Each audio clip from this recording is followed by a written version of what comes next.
Hey everyone, I'm Jason Ward from MakingStarWars.net, and today we're going to talk about Star Wars, Indiana Jones, Drew Struzan, and whatever questions you guys have in the chat.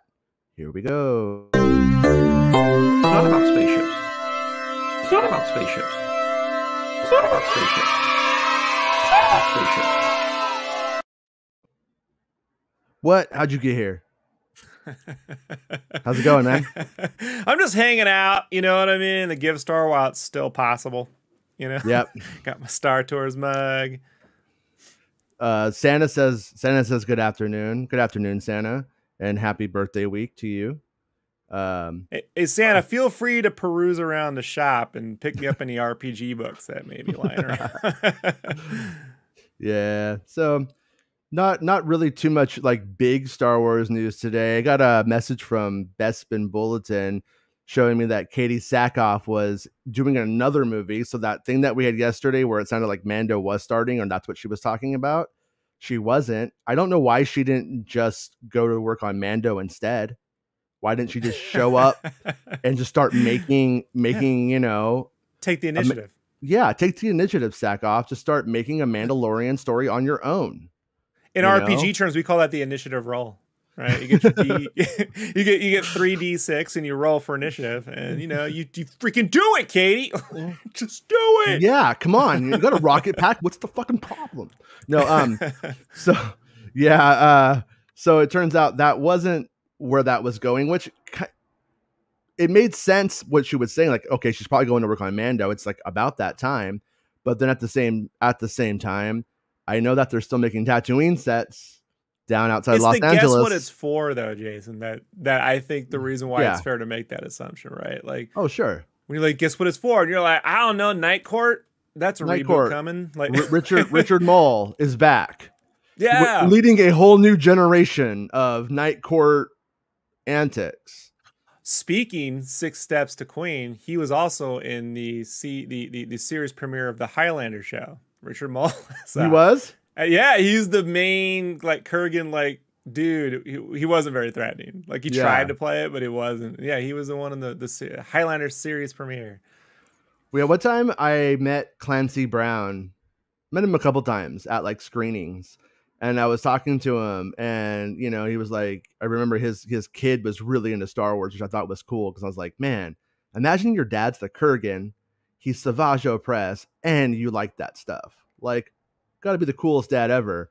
But I was talking to him, and and he was talking about like how cool it is like to be involved in Star Wars, and he's also the big dude in Mandalorian, the big Devaronian from Mando's old gang.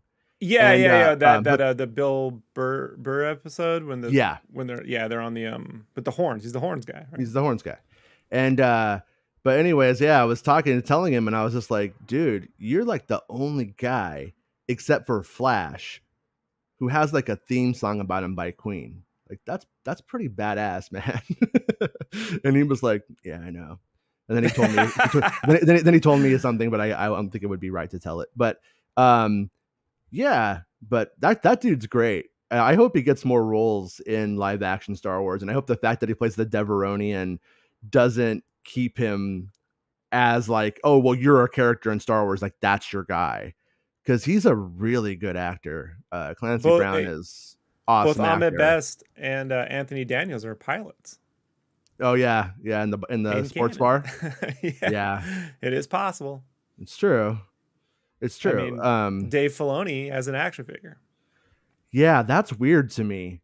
I don't know. I don't know if that's weird or if I've ran in and talked to Filoni so many times that it's just weird to see somebody who is a real person, like to me, in that place, because yeah, he just looks like and reminds me of just a dude who would show up to us trying to play a Star Wars role-playing game.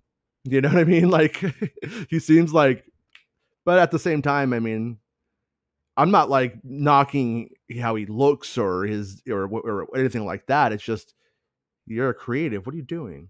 I feel like they watch your show because I remember it was like 2 weeks before. You're like, it's not like people were asking for the Dave Filoni action figure, and then they announced it. Because it only takes 2 weeks to make an action figure. They just went, no.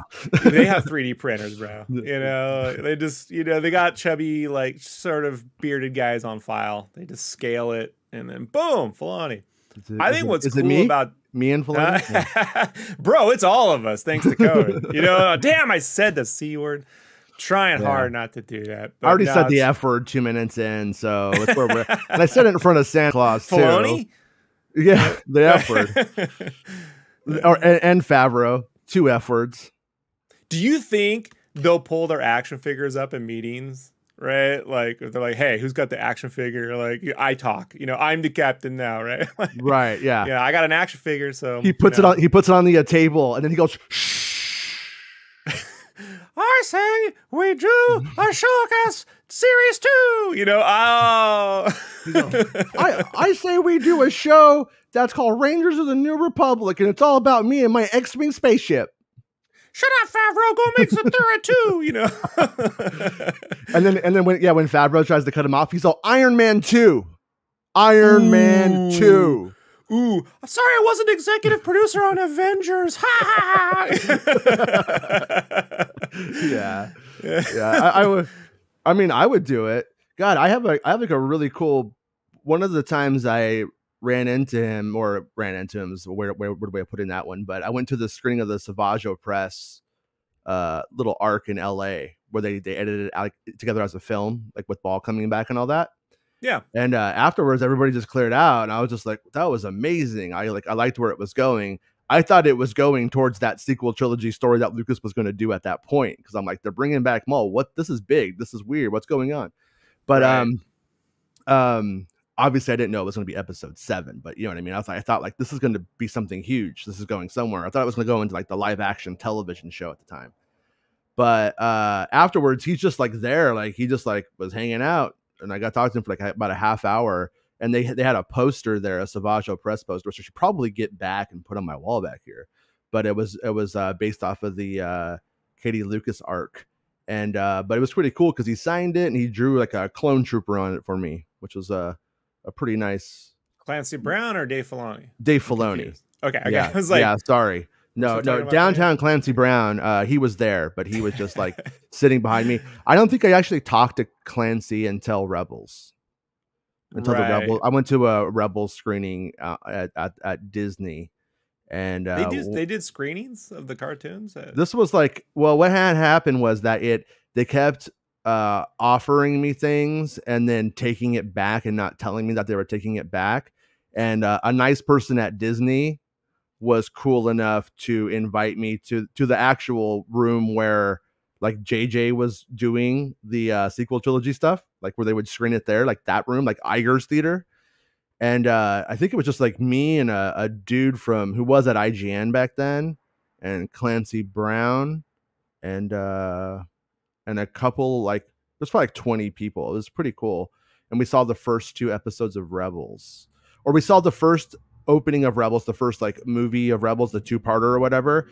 And then we saw the one where I think it's is it Luminara Unduli who's dead? She's like mummified. You know more than me. I think it was her. Excuse me. But yeah, so and then that was one of the times I got to talk to downtown Clancy Brown for a while. And man, got a good picture with them too, but I don't look good. I am super fat in that picture, so I don't throw it around. That's what sucks about that one. But yeah, I know that feeling. We've all been there, right? You're like, those years don't exist to Rob. Yeah, no, there's like whole eras of photos of me where I'm like, they have been burned. You can't find them now, or whatever. But what's up, Mr. Lozano? How are you? Starship Troopers, Clancy Brown. Oh, that's right. Yeah, he was the sergeant. I liked how like I'm not a huge Starship Troopers fan. Like I don't like own it or anything like that. But I did appreciate how they made the film into like a propaganda war movie kind of like idea, like that tone that they gave it. because I think it's like it makes it, the fact that I think it sucks, it makes it work for me. If as weird as that is. Did you ever listen to the audio commentary? No, see, I'm not a huge fan of it, so I don't own it, and I haven't. Well, it came out right before I got in the military, and then my buddy Right. and I were watching all the time, like right before we joined, and our friends are like, "It's not funny." I'm like, "Yeah, we're gonna kill the bugs, aha!" And then we get in, the DVD comes out and it has audio commentary, and it's Paul Verhoeven and the screenwriter. And I'm like, I'll listen to anything Paul Verhoeven says, so I just turn it on. Yeah. And Paul Verhoeven goes, "Yeah, this is about the American military, American might. This is about America." And the screenwriter's, "Well, I mean, it's about all kind of fashion, you know, sort of like military." He's like, "No, it's about America." Yeah. Uh-oh, we just lost Mr. Rob. But anyways, any questions in the chat while we wait for Rob to come back? Because if there is, I will answer it. But yeah, so it does suck that Bando isn't filming yet, but it will film. And it does kind of suck that we don't really know what's going on with it right now, because I want to know more about the Mandalorian and season 3, and I want to know where it's going. And I'm curious if we're going to see those sets that I usually see, because I feel like if it goes to Mandalore itself, it's going to all be in the volume and it's going to look like Loki. That's my guess. So, welcome back. Paul Verhoeven wasn't putting up with that shit. Is he the one? Is he the one who did Showgirls as well? Yeah. Yeah, and it's like, Basic Instinct and RoboCop. Yeah. It's like, I was gonna say, like, how do you go from RoboCop to Showgirls? Showgirls is one of my favorite like movies to watch because it's so hilarious. So when I first saw Basic Instinct, I was a big Hitchcock. I was on a big Hitchcock trip for a number of years in high school. And I saw Basic Instinct. I'm like, this is a Hitchcock movie. And my uncle, who was the preeminent nerd in the family, you know, he was the one who was going to Comic-Con in the 70s and was part of the Star Trek campaign. He was the one who schooled me, right? Did he ever eat puppy chow? You know, he did get me to try dog food once. You know, it was around that. Remember when Barf was eating the milk bones? See, he was getting you ready. He was getting you ready for the chance encounter with the showgirl, for you to connect with one and have a great week in Vegas. How did I know? Yeah. But when I remember seeing that, I was like, this is a Hitchcock movie. And he's like, "You're dumb. You don't know what you're talking about." and then again, Verhoeven does the audio commentary later, and he's like, "This is me trying to do a Hitchcock film." I'm like, "No shit, it's in San Francisco. It's clearly a Hitchcock thing." I mean, if you go watch, especially Vertigo, I mean, it's pretty much a remake of Vertigo in a lot of ways. You know, it's got a lot of that trying to become the girl that you want her to be kind of thing, and she's kind of it's got a little bit of Rebecca in there, but it's Verhoeven doing a Hitchcock film at the end of the day. So, but yeah, so he was just saying how Starship Troopers was totally American. The screenwriter was like trying to be, you know, like what's the word, like a company guy, you know, like, nah, I mean, it's about everybody. Yeah. Well, and I want to follow up that question with, how does Irvin Kershner, who made Empire Strikes Back, make RoboCop 2? I just don't get it. In everyone's defense, I say it's a studio driven film in the way that the Wolverine is Mangold, but then Mangold goes and does Logan. So the studio was heavily involved. Like if you look at RoboCop 2, RoboCop had a cartoon at the time. Yeah. And they sold toys. Dude, you know? RoboCop 3, they started doing this thing near my house at the Regency where you could spend like $8 or something and you could just see every movie all day in the theater that you wanted. It was like a day pass to the theater. And I bought it, and I saw that's when RoboCop 3 came out. And man, RoboCop 3, when he started flying in the air, the jetpack, that was when I realized like my childhood was over. I was like, it's never going to be good again. It's done. It's over. Was it Robert Burke played RoboCop in that one? Wasn't even Peter Weller. Yeah. Yeah, it was a disaster, man. Yeah, Frank Miller wrote RoboCop too. That didn't go well. Yeah, they didn't use his draft, correct? Yeah, they used stuff from it, but you know what's funny is I think they used some of that other stuff in RoboCop 3 with the gangs, the drug gangs and stuff. That's very Miller. The same thing, like William Gibson, who wrote Neuromancer's, like the best writer, wrote Alien 3, and then they bastardized that too. Did you listen to the audio novel that came out last year? Alien? Alien 3, they dramatized the original screenplay with I didn't know that. Lance Hendrickson, like, yeah, they like, he narrates it, but they did a lot of like sound effects and music. So it's the original partisans, and there's a real strong progressive versus capitalism politics in the original script, and so they audio dramatized that. It's like 3 hours long. Oh wow, yeah, I want to check that out. Yeah, because I read the script. I used to be obsessed with William Gibson, which honestly sort of ruined the Matrix for me in a weird way. I felt like I was like 18, and I just feel like this is ripping off one of my heroes in a way I don't know if it's right. You know, it was weird. Yeah. But okay. Oh yeah. But there was a question. Somebody had a question. No, it wasn't a question. It was just Uncle Sam. Uncle Sam stepped in as one word. That needs to be a band or a rap group. Like, stepped in is like, no, it's gonna be our 40-year-old man boy band. Hi, we're stepped in. Stepped in. Girl, we're the stepped in. Not to knock religion, but like a religious friendly. Yeah. Our first review, stepped in shit. That's all it says. It's just the cover's just a footprint. It's like Jar Jar. He stepped in the poodoo, right? Yeah. Yeah. And by the way, masterfully brought back to Star Wars right there. Thank you, George Lucas, for having Jar Jar step in poop so we could one day make that happen for ourselves. Yeah. Well, when it rains, So any idea what the big news going on Friday? If it's what I think it is, I think it's just more High Republic stuff. So Jason's going into space.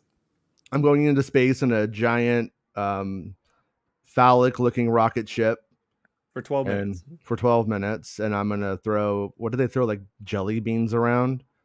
And then I'm gonna come back. Yeah, it was something stupid. It was like ping pong balls or something stupid. And then he comes back down, doesn't look at the Earth, and then goes, "Hey, Amazon people, thanks for not being able to take pee breaks so I could go to space." I know. I think the most baller space move I've seen in the last 10 years was when that guy parachuted from, like, basically right at the tip of the atmosphere. Yeah. Because, I mean, just to step out the ship and jump. Like, that's some... I get nauseous thinking about it now. I want that in VR, that whole recording. No, in VR, I've gone and like watched like on like the YouTube VR 360 videos, like people jumping from like crazy places or like they would like drop like little like parachute things down. And I'm like, this isn't like a bucket list thing for me.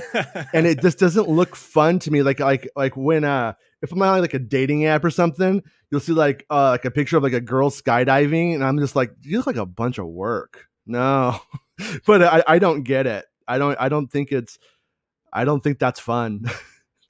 It's those rides that drop you. When they go, "This is a new ride," I'm like, "That's not a ride. That's literally my worst nightmare. It's not a ride. They just drop you. Like, that's not a ride. It's not the laziest ride there is. Like, we just go real high and we drop you. Ride. We're playing with gravity. No, and yeah, I'm not like when it comes to like roller coasters and stuff like that, I'm fine with it though. But I just don't get that one. That's the one where I'm like, but have you ever seen those guys on like YouTube who have like a giant fan tied to their back essentially with like a parachute? And they like run parasailing or something. I don't know what it is. Yeah. That thing looks dorky as hell, but that looks fun to me. Until you fly into a rock like the Wile E. Coyote, Yeah, yeah. But I always wanted Star Wars to adapt those, like to make. You know what I mean? Stop giving them JJ new ideas. He's gonna come back and do it's paratroopers. They paratrooper now. Dustin Westwood says, "Does Mandalore fully remove his mask from here on out?" Well, I think the oath that he took was, you don't do it. You don't let people see your face, and then once they do, you're out. You can't put it back on like it with in the same way. So I'm guessing that if he doesn't keep it a secret, which kind of doesn't seem like him.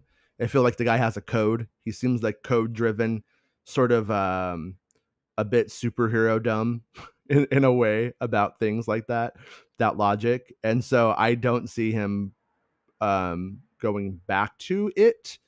At the same time, I do think he is like, I think he did it for Grogu because he loved Grogu. And so I think that's like the big sacrifice. And then I think I speculate we're going to see the ramifications of doing something for somebody you love like that. But also, he still doesn't necessarily not believe what they believe. We don't really know what he believes. The only thing that we know is that he had this kind of angle where he was a quote foundling, and he had his foundling, and he knew what the importance of that responsibility was. Even though he kind of loses his way in the first season, he pisses off all the Mandalorians for the things that he's doing, and he kind of falls off the guided path. Then he gets back on. But when he gets back on, it's so on the path that he falls off of the Death Watch path at the same time.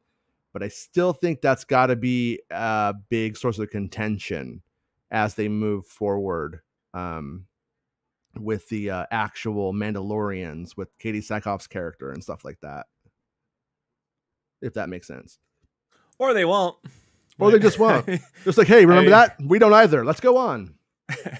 We're leaving it open to interpretation. Yeah, I mean, but I do think though that like if Mandalore becomes the central premise of it, I think the show's gonna look. I think it's gonna look like that like Loki. I'm fine with the way I don't know why people were so hung up on. I was fine. I was fine with it too.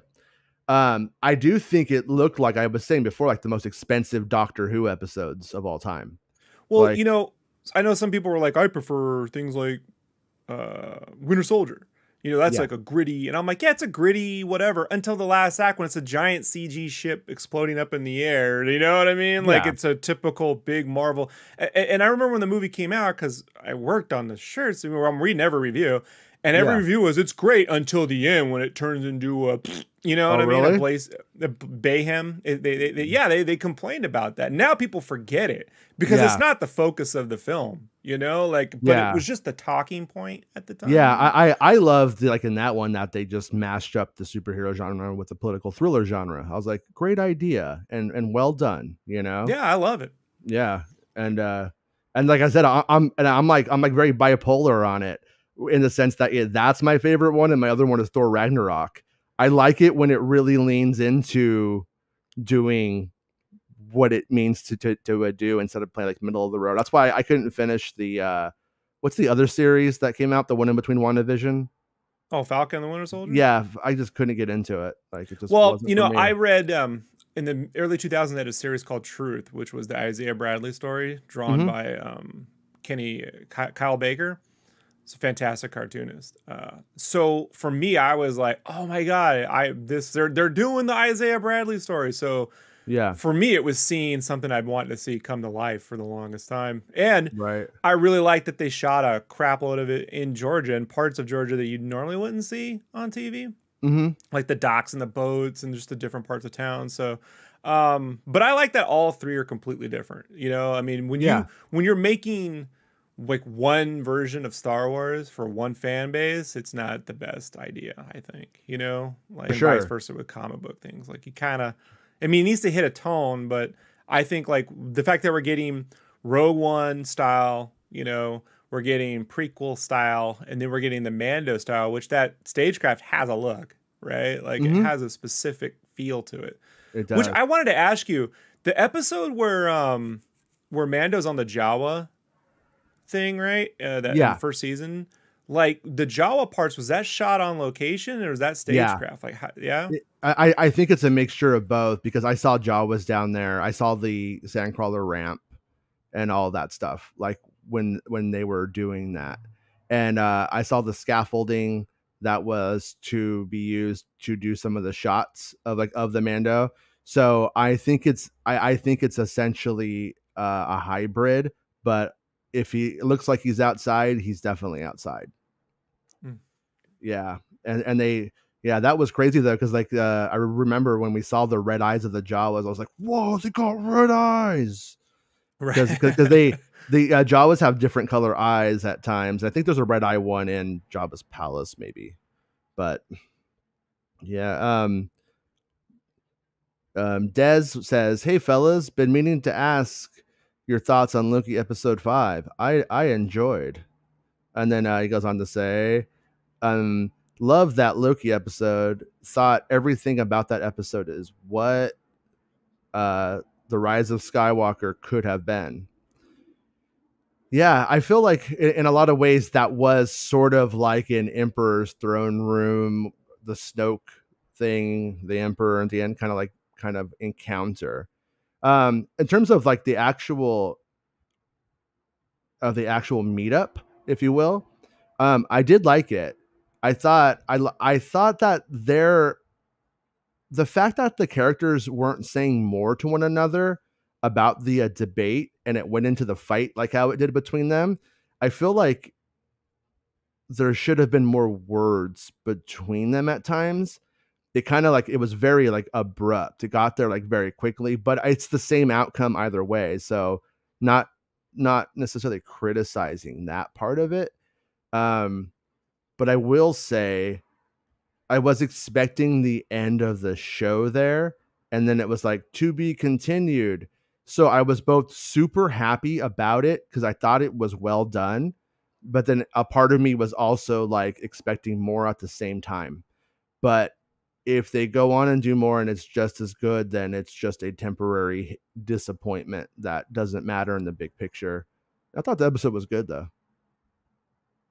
Yeah, I loved it, man. I mean, look, I'm way more, I'm not gonna say forgiving is the word. Understanding might be. I'm not to say you aren't. I am unforgiving. No, I'm you want me to get the triggered thing back up? Mm-hmm. So I think that you know, when it's like what a character would do when they get in the room, I'm sure everyone had those decisions, you know, and one could say, hey, look, when you're in a room and you're sitting there across from what you perceive to be Hitler, how reasonable would you be? Mm-hmm. You know, and you could say that, but then some people have the argument that, well, if they say it, we're just saying what they're feeling and we should show what they're feeling. And then people feel like it wasn't said. So this goes on and on. So I feel like for me, you know, I have said before, one of the tenets of storytelling is that you don't introduce new characters in the third act until you do, right? Rules are always meant to be broken. Sure. And I don't think this was a character. It was a character who was technically introduced in the third episode, but the character really wasn't the point. The point was, you know, they do verbally say it. You got a person who always lies and a person who never trusts, a person who can't be trusted, a person who never trusts. Right. And you're talking to someone who agrees I could be telling you the truth or not. That is a very, like, what do you do? You know, like, at that point, they literally fight over what to do. I think I need to stop you. I don't think you should stop me. And this person, they don't want to, like, someone had made the comment in one of the threads about I think it was on Twitter or some guy I follow, but he was like, why didn't she just enchant Kang or whatever, the he who would remains, which is technically a version of Kang called Immortus, but like, why didn't she just enchant him and find out the truth? I'm like, did you not live in the last year? People don't want to know the truth when they have a belief. Yeah. Like there's a scene in Firefly, which I know Whedon's problematic, but I love that movie's great, but where the Chiwetel Ejiofor is the main villain, right? And Bishop tells Uncharted guy Nathan Fillion, he goes, this guy believes hard. He believes hard. Like that villain isn't evil, just he believes in what he believes in so much. And Sylvie's a character who lost everything before any of these characters were ever alive. And so she believes that the only way that she's going to feel better in life is to get revenge. And nothing anyone can do, not even her own self can tell you you're wrong on that. Like, and I think we just live in a more complicated universe than we did prior to the last year, you know? And I think that is a reflection of that. And that throne room scene in The Last Jedi is a more complicated scenario. I mean, I couldn't believe I was rooting for Kyle, like watching the scene in The Last Jedi, like the theater, root for the guy that literally killed Han Solo just the movie before, you know, and no one liked throughout the whole film, is now rooting for him and then goes back to disliking the guy by the end of the film. That is a masterful thing to do. That is so tough. You know, I recommend just try writing a story where you hate Bugs Bunny and love Bugs Bunny and then hate him again. Like, that is super hard, you know? Well, Snoke's death too is still my favorite surprise in the sequel trilogy. Like, when that happened, I was just like, what is going to happen? Like, that was great. And I will say, to go back to Loki too, is that like with the guy who can't be trusted and the person who can't trust, literally putting those together was so smart. And I hope Michael Waldron has a ton of that in him. I hope this guy didn't just do his the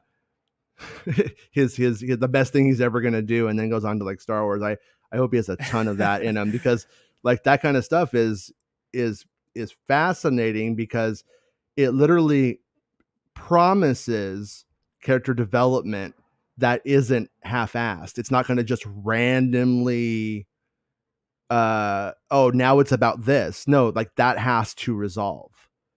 Like, he has to become trusted by her and she has to trust him. Like, that is going to have to resolve entirely. Just play it out. Let's say they say she agreed not to. Oh, we won't, and we'll rule this together. Would that have been more satisfying? You probably would have been like, that happened too quick. Then the counter argument would have been, look, at she shows her as a kid throughout this whole series, she just wants to do it, and then she just agrees to it because she fell in love. They're trying to force a Raylo or Bilo, you know, a Silvo, a Lokio. Like, there's so many ways Lokios, right? So that this is like the one thing Marvel does do that people, you know, and I give people the option, whatever, if you want to like it or not like it, they'll say something like, we want to introduce King at the end of the episode, and we want to introduce these things. Now go find a way to do it. And then the creatives tend to find a meaningful way to do that. Yeah. You know, and people can say, well, this should be a totally artistic thing and it should be on its own merit. But when you go back, like when you watch WandaVision and then people go back and re-experience Age of Ultron, they appreciate that way back then. They didn't appreciate as much when it comes out, but then when you go back and you see it, they actually did something with it. They didn't just, it's not the JJ thing or the DC Comics movies thing where they just let it drop and never bring it back. As long as they're following through and all this stuff, then any of those shortcomings, to me, that's setting up for this stuff in a way that works, as opposed to, say, what's a great example? I don't know. Like, what's an example of okay, like, we're going to show you something in The Force Awakens that never, ever pans out. Like Finn with the lightsaber or something, like, kind of doesn't go anywhere, you know, like, unfortunately. So, that's, I think one of the reasons that I am extra excited about Waldron doing a Star Wars movie is that, like, when you look at the personalities of the sequel trilogy cast, look at the actors, fantastic. They were good characters. They were well described, is how I would put it. At the same time, like, Rey didn't have, like, I don't buy into the Mary Sue shit, because that's all about power for the guys that are like, Mary Sue this, that's about power. It's a fantasy. I don't care where somebody gets their superpower, laser vision. It doesn't matter to me, as long as it's like, you know, it unfolds as it should and it is paced out, which I think it was. But Rey didn't have like a flaw. Right. Her only flaw was that she wanted her parents back. You know, and it didn't really. It didn't really like. I don't feel like it really came, it really amounted to anything truly dramatic in the right way. So, Thundergrunt guys, the writers of Blockbusters, did a whole thing on Back to the Future once. Okay. And they were talking about, and they kind of talked about how, you know, technically you want characters who have flaws or they grow. And Marty's a character who doesn't really, in the first movie, doesn't have a major flaw in that, other than he doesn't believe in himself. Yeah. Wasn't that Dan Harmon who said that? Probably. I think it was in that Back to the Future documentary. Probably. Like, yeah. And that he doesn't have a growth arc, but the growth arc is his parents. So if Rey didn't have a growth arc in the first film, someone else needed to have the growth arc. And it kind of felt like it should have been Finn, but he doesn't go any, he sort of goes further at the end, right? And that he helps to protect his friend. But it kind of would have made more sense if he went the Han Solo route and just rejected everyone at that Maz Kanata thing and never came back. kind of deal, you know, and then shows up at Starkiller Base or something because I was the janitor. I mean, that janitor thing was the thing that I was like, I'm gonna put that over here and not deal with that, you know. Yeah, like, that's not my thing. That was one where you could tell that they had different ideas at different times, and they just didn't rethink that one. Yeah, you know, it was like he could have said, I used to patrol there, and said they made him the janitor. It's like, and then but then he's, and I guess it sort of implies this huge military growth where he was the janitor, and by the end he's in Kylo Ren's like personal stormtrooper guard or whatever you want to call it. I don't know. I guess you could like infer a lot from that stuff, but yeah, I still love the sequel trilogy. I really do. I think it's fair that we look at everything in there critically just before somebody gets the wrong idea. You can look at things critically and not hate on it and make it your personality. That's my takeaway on it.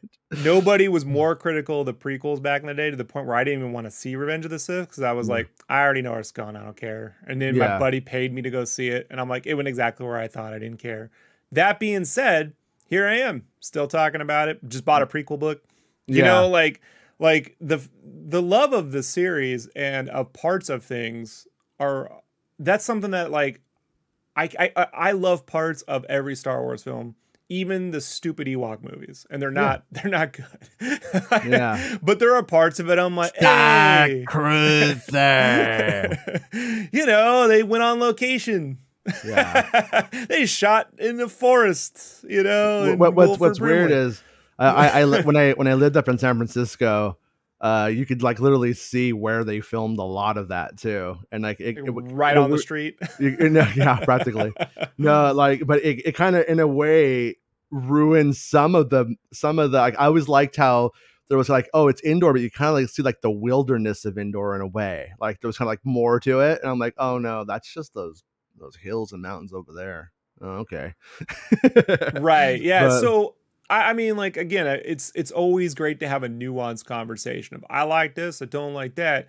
But whether to say that we could have come up with something better in that room is irrelevant, because I think, as you know, if you look at those Art of books, and I'm sure you know a lot more that hasn't been said, a lot of better ideas were brought up. Yeah. But sometimes decisions can't be made, right? Or can't be like compromised or agreed to, and then a wishy-washy thing happens. And that's where I feel like Ryan seemed to somehow, and they maybe you'll know, they said this on the Thunderground, so like somehow he managed to avoid all those issues with the company, with the company people. Like somehow he was able to navigate enough of that, or appease whatever notes came along or thoughts, to a point where you never heard they're not getting along, or he doesn't want it, he had to compromise his vision or something. Like it feels definitely like every idea he ever has in the first draft was in there sometimes.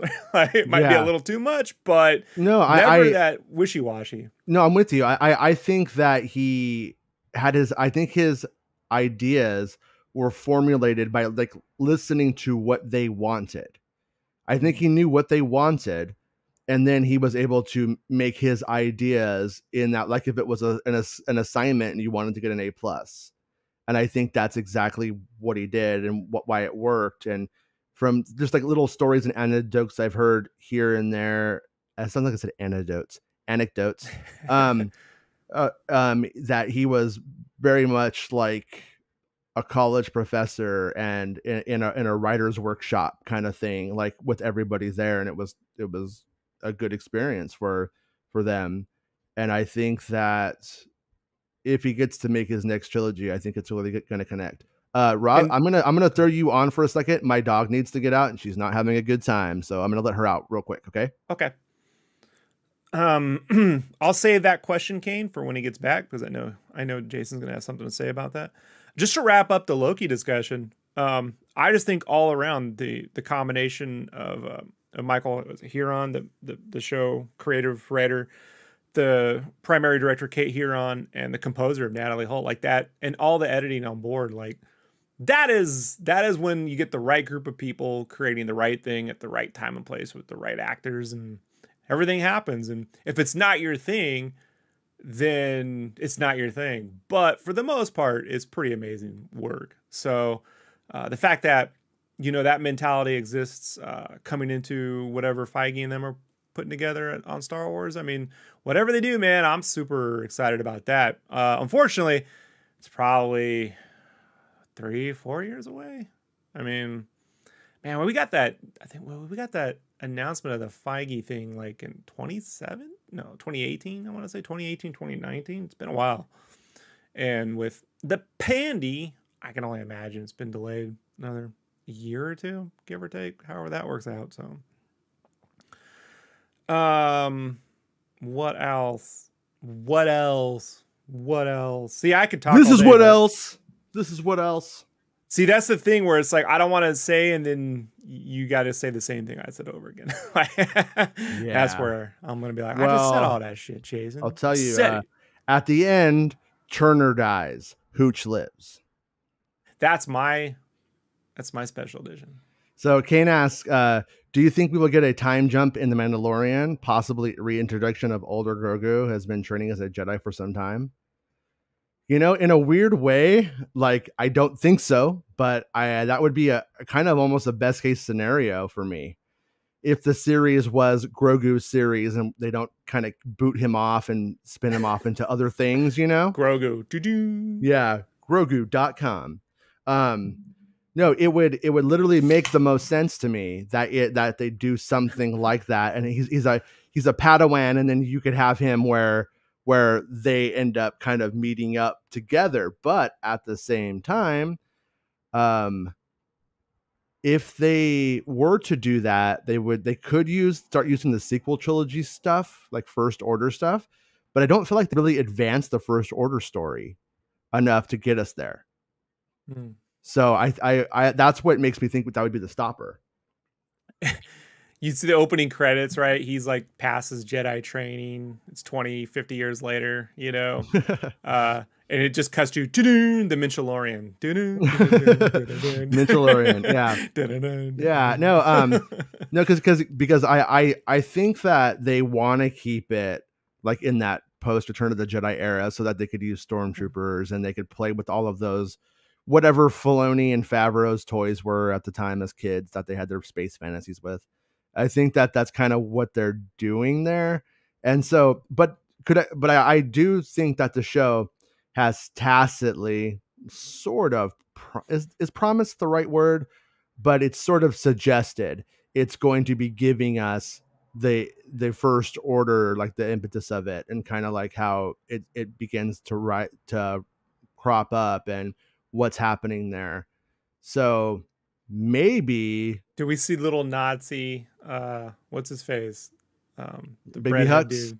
Baby Hux little Baby Hux cast in Mandalorian season 4 confirmed. So call me Hux, but they still call him Huxley because he's Hux Finn. Oh my god, they're brothers. Hux. Baby Finn. Little Finn. Hux and Finn. Yeah. I'm not your Huxleberry, or I'm your Huxleberry. Not your Huxleberry. Yeah, I kind of think that that mystery though, or that storyline, they're like, it's gone into a weird place, like where we saw like the weird clone vats that look like the stuff that we saw in Bad Batch, kind of, you know, which we thought, like, are those Snokes? What are those in there at one point? That's what everyone was asking. And so it could really, it would be weird if they just dropped those threads, but it is Star Wars and you could drop a thread and pick it up in a different series or somewhere else. Like, they know that. But if the show keeps its focus and remains focused, then I kind of think that we could see maybe Grogu and Luke coming back in as the First Order begins to pop up and it becomes a threat, and maybe they have their hands tied, and maybe General Leia in that early version of it is hiring mercenaries to spy or do whatever needs to be done. Like, there is a story that could be told there, I think. You know, or they don't do any of it. I don't. Yeah. Like, I just think that, like, the First Order stuff occurred. I mean, it seemed rather new. Like they hadn't been fighting the First Order for 20 years, right? No, like it's been a Cold War. Okay. It's a Cold War. Nobody wants to get into a war again. They're not really doing anything that is completely, you know, crazy. They've already infiltrated the New Republic Senate. So they already have there's a bunch of people in the New Republic who miss the old days of the Empire when they were eating filet mignon for every meal. And so you have, you know, and like in Bloodline, like you see people who were essentially fascist. And but okay, it's what kind of like what we have now. We're a republic with representative democracy, but well, fascism's really cool though. You know, it's kind of like careful, they'll edit that clip out. Like yeah, right. But they so that does exist. At the same time, Mandalorian is getting the backpats from everybody for, when I say being stupid, I mean it in a good way, for being stupid in a good way. You know what I mean? There's no politics in it and stuff like that. So at some point, does the show grow up into that, or does it just set the stage and infer a bunch? I would say it took a first step in that direction with the Bill Burr episode where he's at the table in that room. That scene. Did he get nominated for that? I don't know if he did, but he sure as hell should have, because that is a whole nother different level of intensity. That was the best. I honestly think that was the best acting I've seen in a Star Wars movie or a Star Wars thing. Yeah. That moment. I'm not saying it's the best Star Wars moment of all time. Maybe it is. I don't know. But it's definitely like the acting was, you could tell that dude connected with some part of himself where that shit pissed him off in real life. Like he was livid about something like that. And he tapped right into that anger. And I think as a comedian who is pretty good at venting and raging, I think all of that energy just went right there. And it was so well done. It was phenomenal. Yeah, it was like MASH. It was a MASH quality Star Wars moment, damn it. And a very special Mashalorian. How's it going, Mr. Hamilton? So, how tired of being asked if Johnson's trilogy is happening are you? Man, Mr. Westwood. I'm not tired of it, because I like that people still think about it. That it's not like forgotten, that people want to see it or are at least curious about it. Like, that's what I think is cool. You know, I think that's like the positive side to it. Because, I mean, the guy didn't deliver a bad Star Wars movie. And he didn't, there was, in my opinion, I still think he made the best Star Wars movie. I still think he was probably in a lot of ways, maybe more too qualified for Star Wars in the word. I hate to say it like that, but it's like, in the weirdest of ways, with George Lucas having Star Wars success, we did lose out on like some really great films. He would have likely have been a film director and would have made things like Apocalypse Now and other movies that were really well done classics that weren't just like a space fantasy Flash Gordon stuff. Buck Rogers, you know? I feel like he would have made Red Tails in the 80s.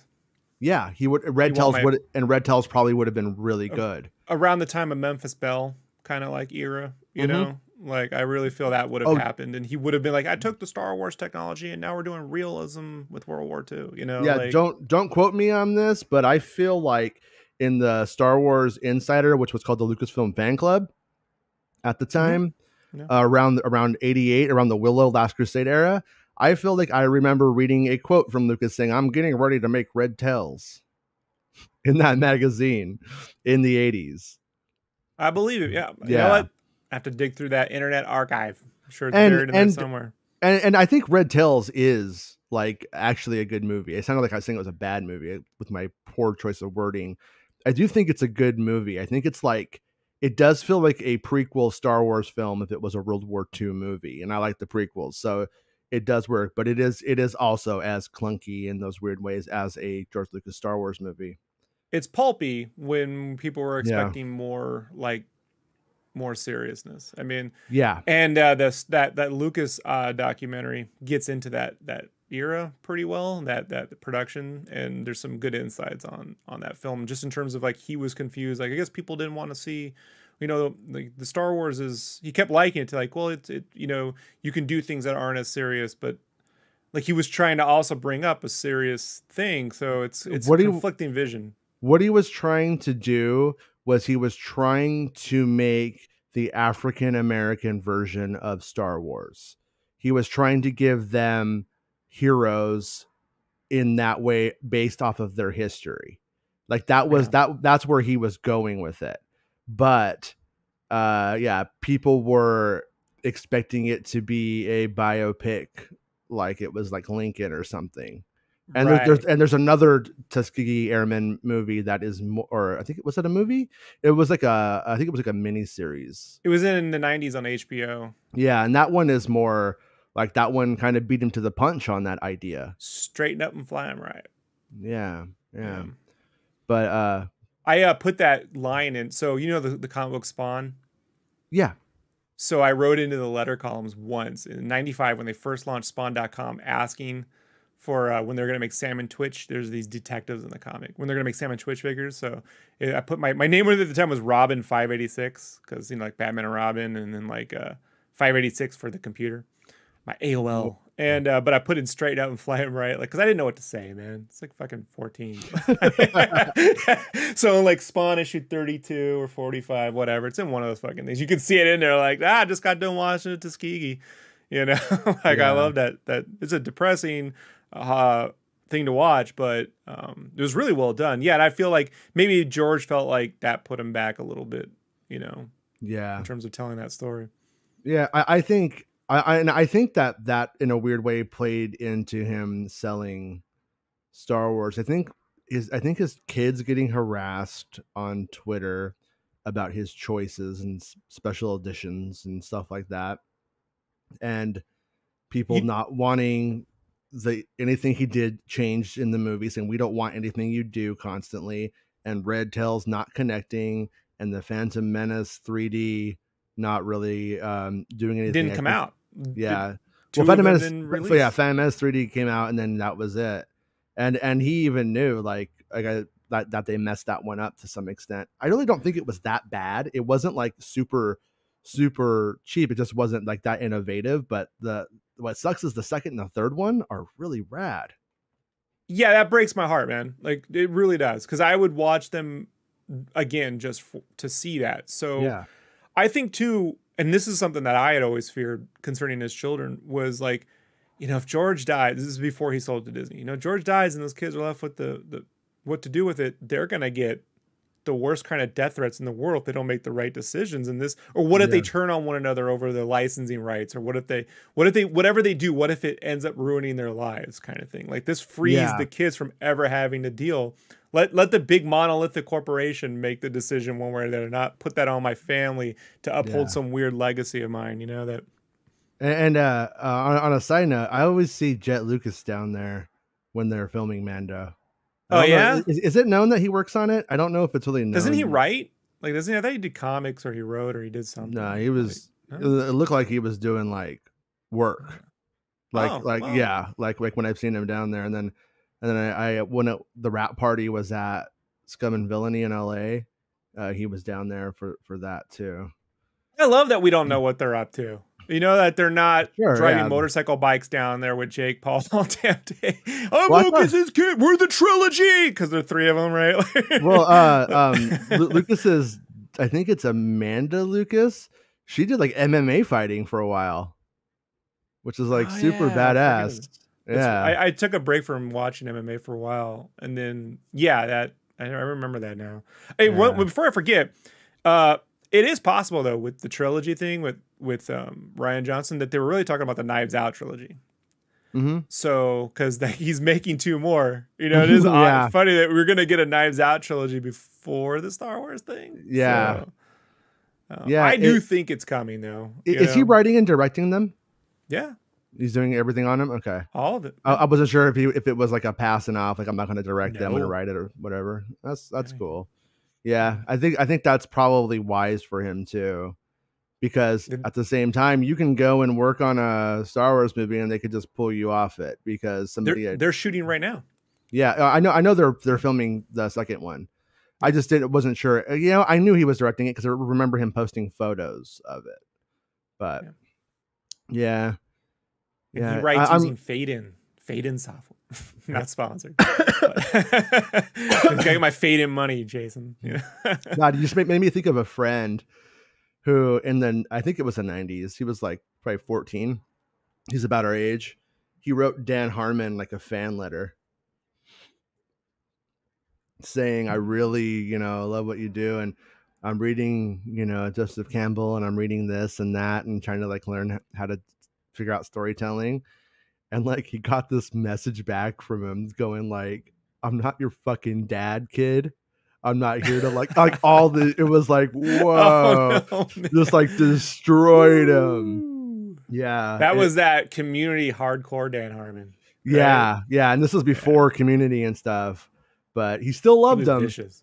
He still loved him. He still was so in love with them. And then, I get it though. Dan Harmon's pretty rad, but yeah, it was, it definitely made me go, I'm never sending a fan letter to anybody.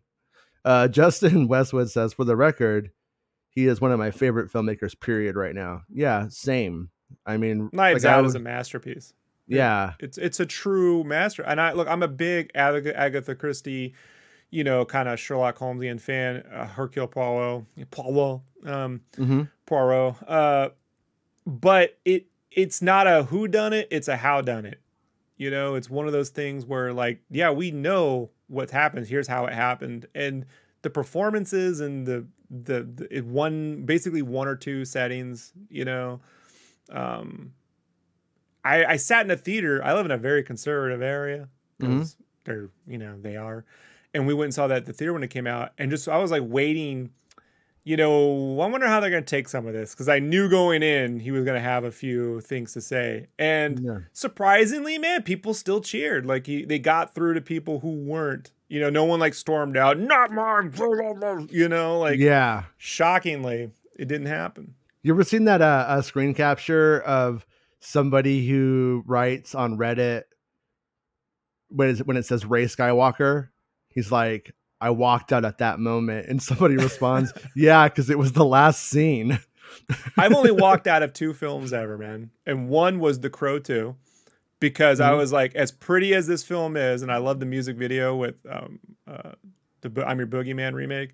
When Iggy Pop is jerking off on screen and this movie's going nowhere, I was like, I gotta get out of here. Like, this is not for me. I don't know what the fuck this is. This is not The Crow. I'm out, I'm out. And I walked out of that one, and the Turtles 2014 film was just embarrassing to watch for me. Is that the animated one?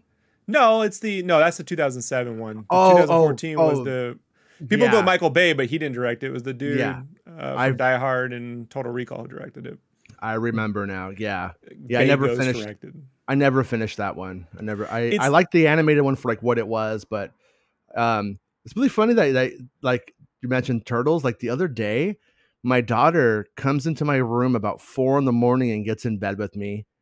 And then she wakes me up and she's like, will you put on Ninja Turtles? That one? No, the original movie. The original movie, yeah. Yeah. I put it on and she goes right to sleep. And I'm like, that was weird. I just forgot about it. I forgot that even happened. The musical score for that film was underrated. Yeah. The themes are fantastic. It has a real lyrical quality to the whole. And it's not overproduced, the music too. It's not like bombastic or anything. Yeah, right. It's super good. Yeah. Yeah.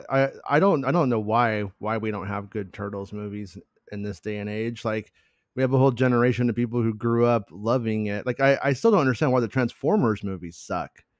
Like I know people are like Bumblebee's better. No, Bumblebee wasn't better enough. I almost walked out of Bumblebee because it was I was like, look, I like the opening CG stuff. That's fun.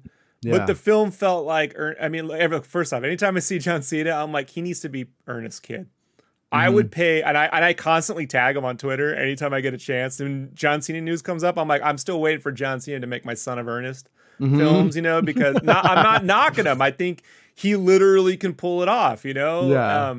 But that film was like, it was like the War Games for Dummies. I'm like, this is ridiculously not smart. It would be better for me, like, if in that film that there was more of a Harry and the Hendersons vibe, where the family was like actively against or defending the creature. It's hiding the robot from the family that I'm like, we've watched this movie before. Yeah. If the whole family was working to hide the robot, then it was more like Harry and the Hendersons or something. There'd be more against it, but it's just one of those things where I'm like, look, it's fine, man. It's just not for, I've seen all this shit. It's just felt like everything I've seen before, just with a little less money.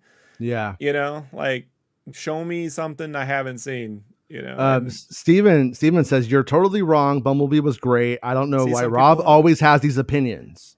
Yeah, I have them. No, you know, I have them.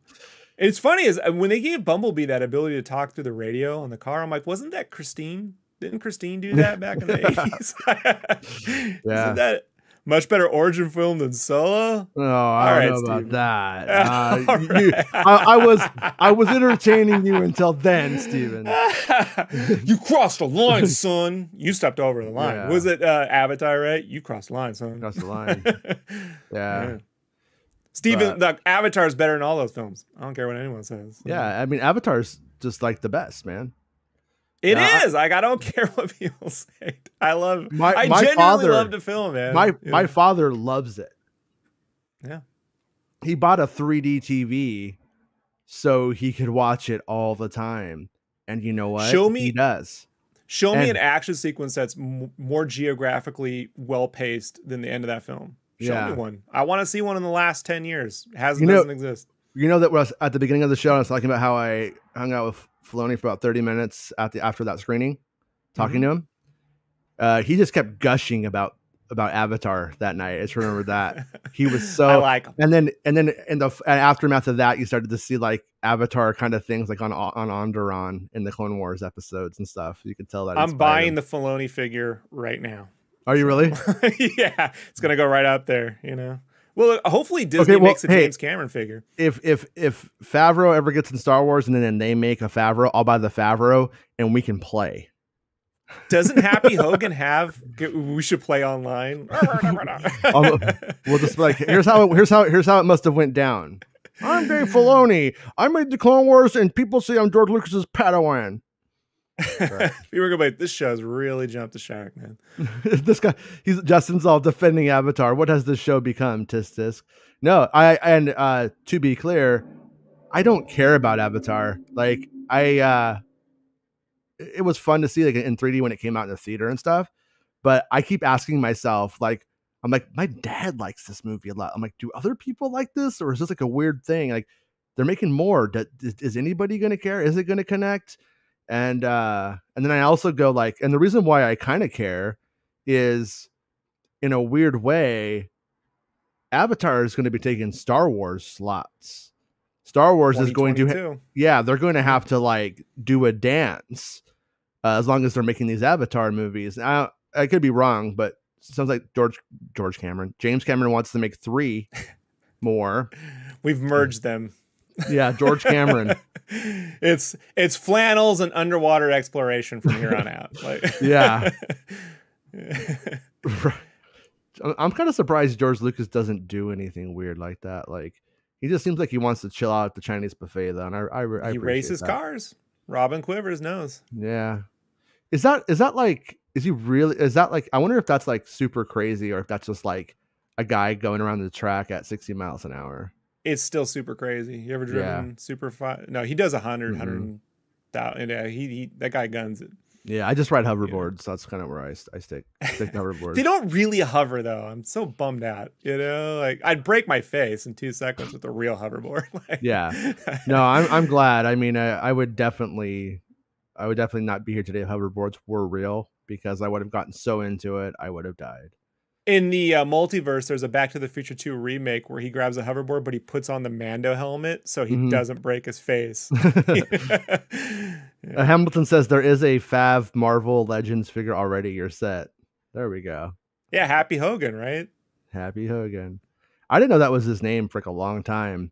until recently. I heard somebody sing it. And I'm like, what are they talking about? And I looked it up and I'm like, oh, that's happy. Oh, of I the see. 60s, my friend. I see. I thought Stanley it was like, and them out there. They were all doing the, the yeah. pharmaceuticals. Well, when I hear the name, I think of Hulk Hogan with doing lines or something. I don't know.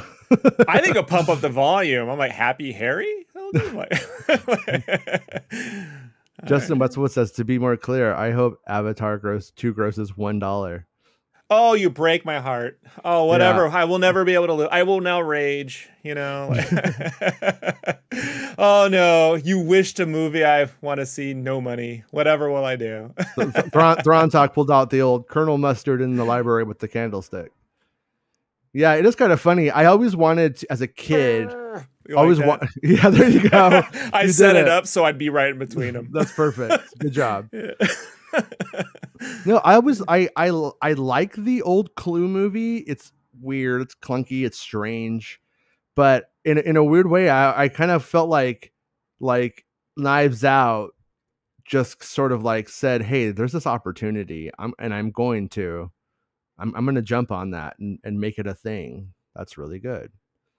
But I kind of wonder if Ryan is just the kind of guy now who always directs and writes everything that he does. If that's going to be the way that he does things from, I hope so. From now on, I hope so. Because did he write Looper?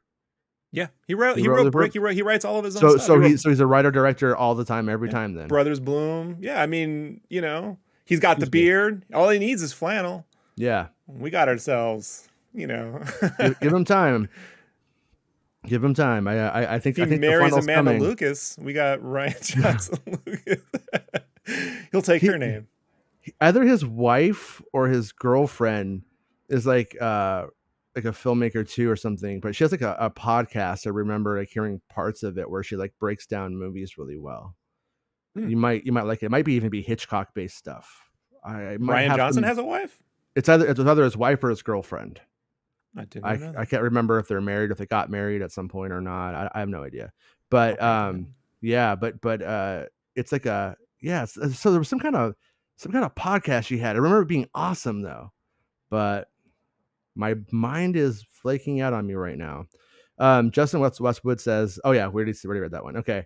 So yeah, Colonel Mustard. There we go. Oh yeah, to get back to Clue, that's my how like people go to those or they used to go to those Rocky Horror Picture Show play or what everyone acts along with it.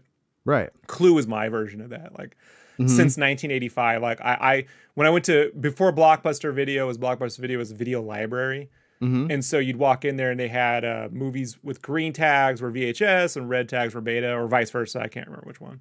Okay. But beta was still the leading one at the time for whatever reason. And we had VHS. And the only movies I could rent were Clue, Big Bird, the Big Bird movie, and Return of the Jedi. Okay. And it was always Return of the Jedi. And then eventually got to the Clue because it was the other one. And then it was always Clue and Return of the Jedi, no Big Bird. So I think the first movie I ever rented that I could remember renting, I thought I was renting Ernest Goes to Camp, but it was a VHS tape of all of Ernest whatever, all of Mr. P. Weller's commercials. So the Cerritos Auto Center. Yeah, it was like it was like a montage of the ads he had done up to that point, and Cerritos Autos. And that's how I found out because my cousin lived in Cerritos, right? So when I'd go up there for the summer, I'd go and spend a month at her place, and it would be like I'd be watching Ernest on the commercials. It was like getting a TV show in between TV shows for me. Yeah, like, I loved it. Yeah, but it was so bizarre, It was so bizarre that like that's what I rented. Oops. But thankfully, like the family that I was hanging out with had a drawer full of VHS tapes, and Return of the Jedi was in there. So I just watched Return of the Jedi over and over again at that time, and I thought, this is the life. Yeah. So remember this pod is the podcast. Thank you, Justin. And is it film based? It's film based, right? It was about. I think it's film based podcast. because I remember there was another podcast that he recommended at the time that was like about the fall of Rome, I think, and I listened to that one too. And but that's where I think Like I'm getting hardcore history-ish? yeah, I think that's where I'm getting my wires crossed. But I've never changed my avatar on Xbox ever. Speaking of avatars, right? Speaking of Xbox, I haven't played my Xbox in forever. I've been using that NVIDIA GeForce Go or GeForce Now service or whatever. I had that, right? Yeah. Thinking this will be great. Unfortunately, there's some, what's the word I'm thinking of?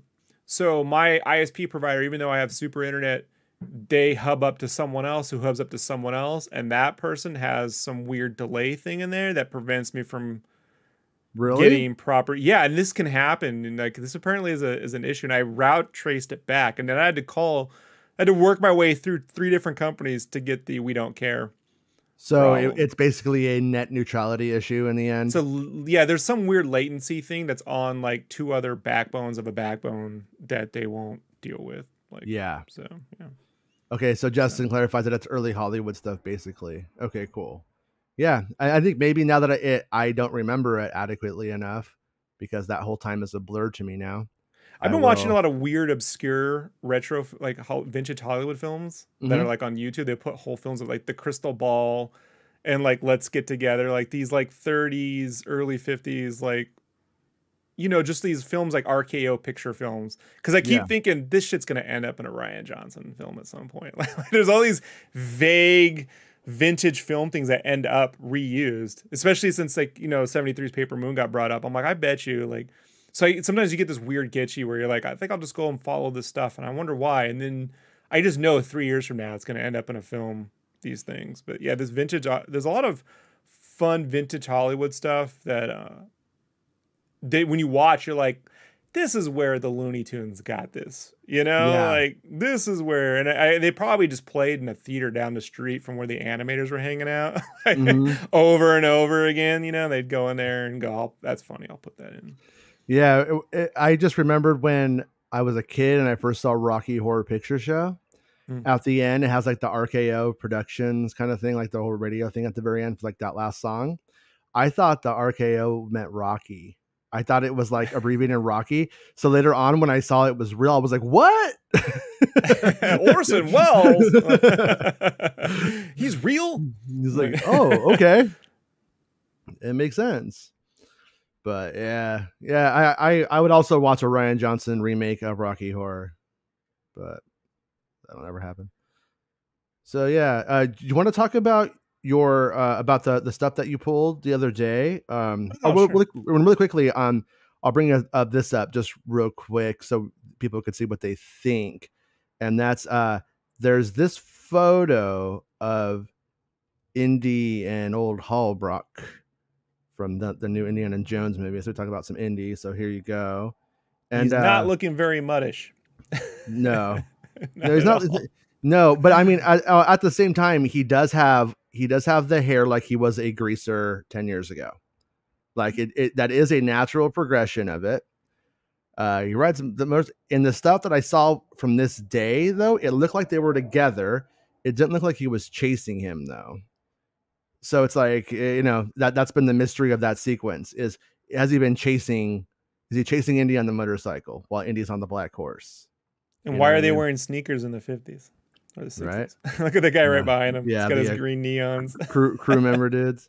Yeah, and then there's he's cut off in this picture. I didn't realize that at first, but if you can see, there's the big dude on the left with his foot in a thing. He's an actor on the film, and he looks like he's playing a big henchman of some kind. And he was injured the other day. There was a story about it. It was a nothing thing. He just hurt his foot, you know, whatever. But it's like another actor injured. There's a curse. But I think right there you could see his foot in the thing from that. Indiana Jones and the curse of liability insurance. You know.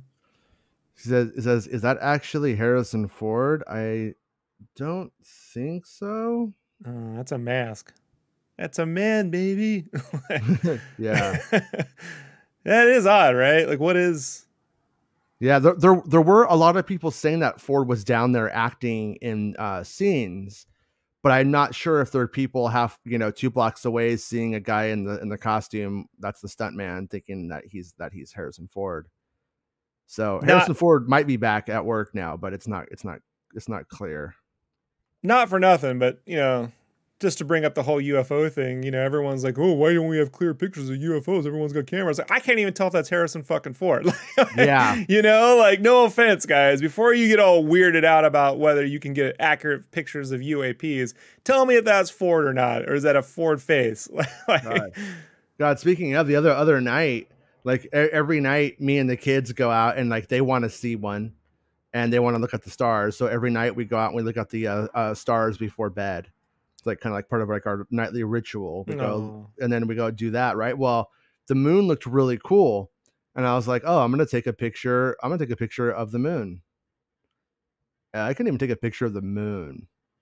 If I was trying to convince people on the internet that's the moon, they could tell me it's anything that they wanted. It's like, no, our little cameras are meant to shoot about 20 feet away. They don't really do a super great job in most scenarios. Digital zoom.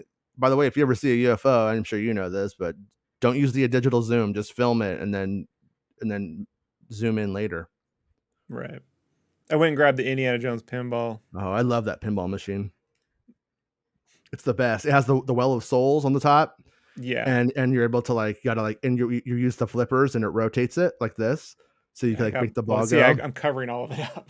Yeah. I went and got close-ups, but it's so hard. It's so hard to see. Like, I'm like, no one's gonna know what this is. But I think if you could still find the ROMs, you could get pin MAME, and people photographed it, like all of the parts of the table, and made like a table replica, and then they have the ROM from the digital part on the screen. Oh yeah, there it is. You can see it. Yeah, I'm in the game.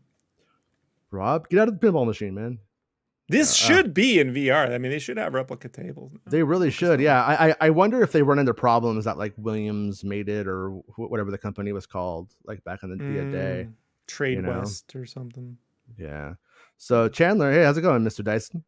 Likelihood that he is Indy and Willie's kid. Ooh. Yeah. He's blondish. I think there's more of a chance of it being Mutt. I think giving Indy another kid. I mean, yeah, he just said it. Like as you said it, Mutt Scott. Mutt Scott. Yeah. That would just be it would be a weird do-over moment. I think it's just easier for them to move on and bring him up 10 years, change the actor.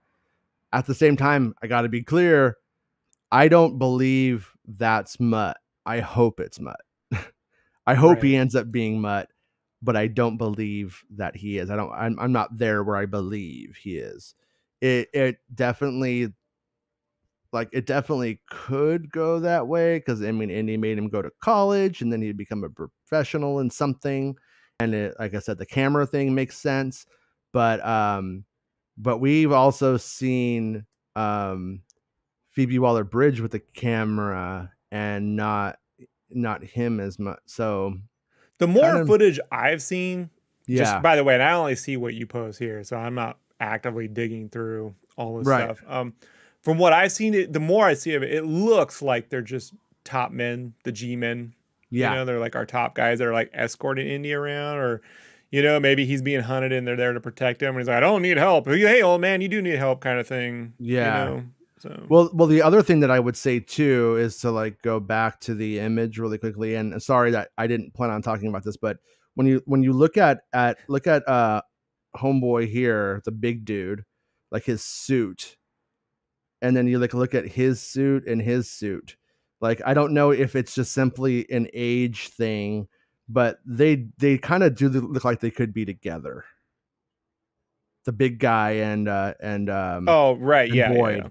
Yeah, they kind of like almost look like maybe they could, but that's just me looking at suits, and that's just a vibe. It's not necessarily Ford reality. looking a little Palpatine-ish right there.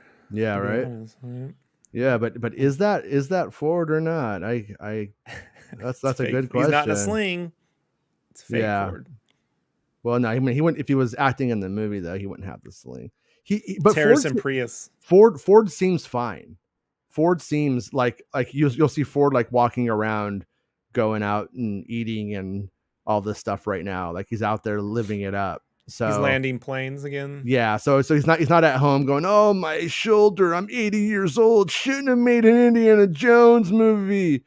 Oh, Callista Flockhart. I was gonna say Callista. Callista. It was brought up the other day when someone was trying to remind me how big Ally McBeal was back in the day. Yeah, like in the 90s. Was it you? I think you might have been.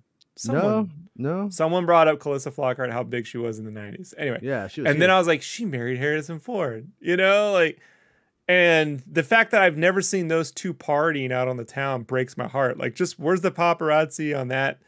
Deal, you know, like I wanted those two. They had to do something, right? They had to go on some kind of adventure. Or was she on the plane, like cranking the wheels down like a Memphis Belle?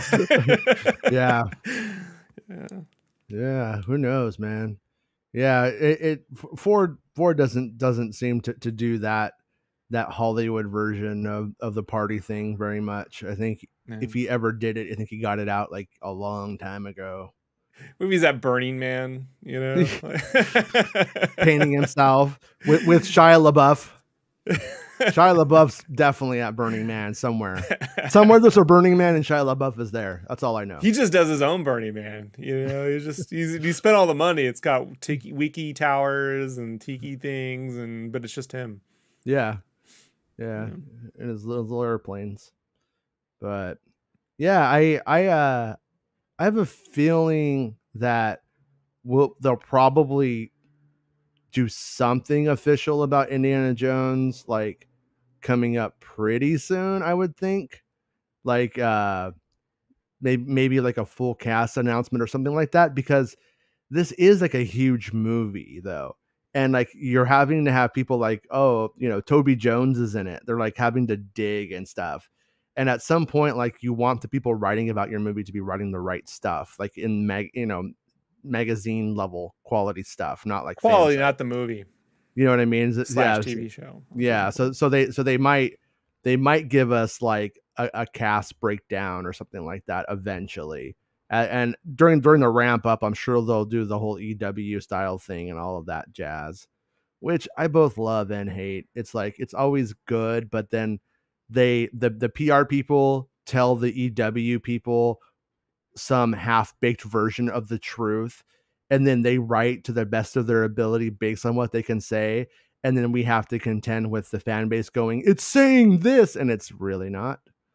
Like pretty consistently, that kind of stuff. You got to go through that 5 times now since the JJ films. It's just gotta be frustrating.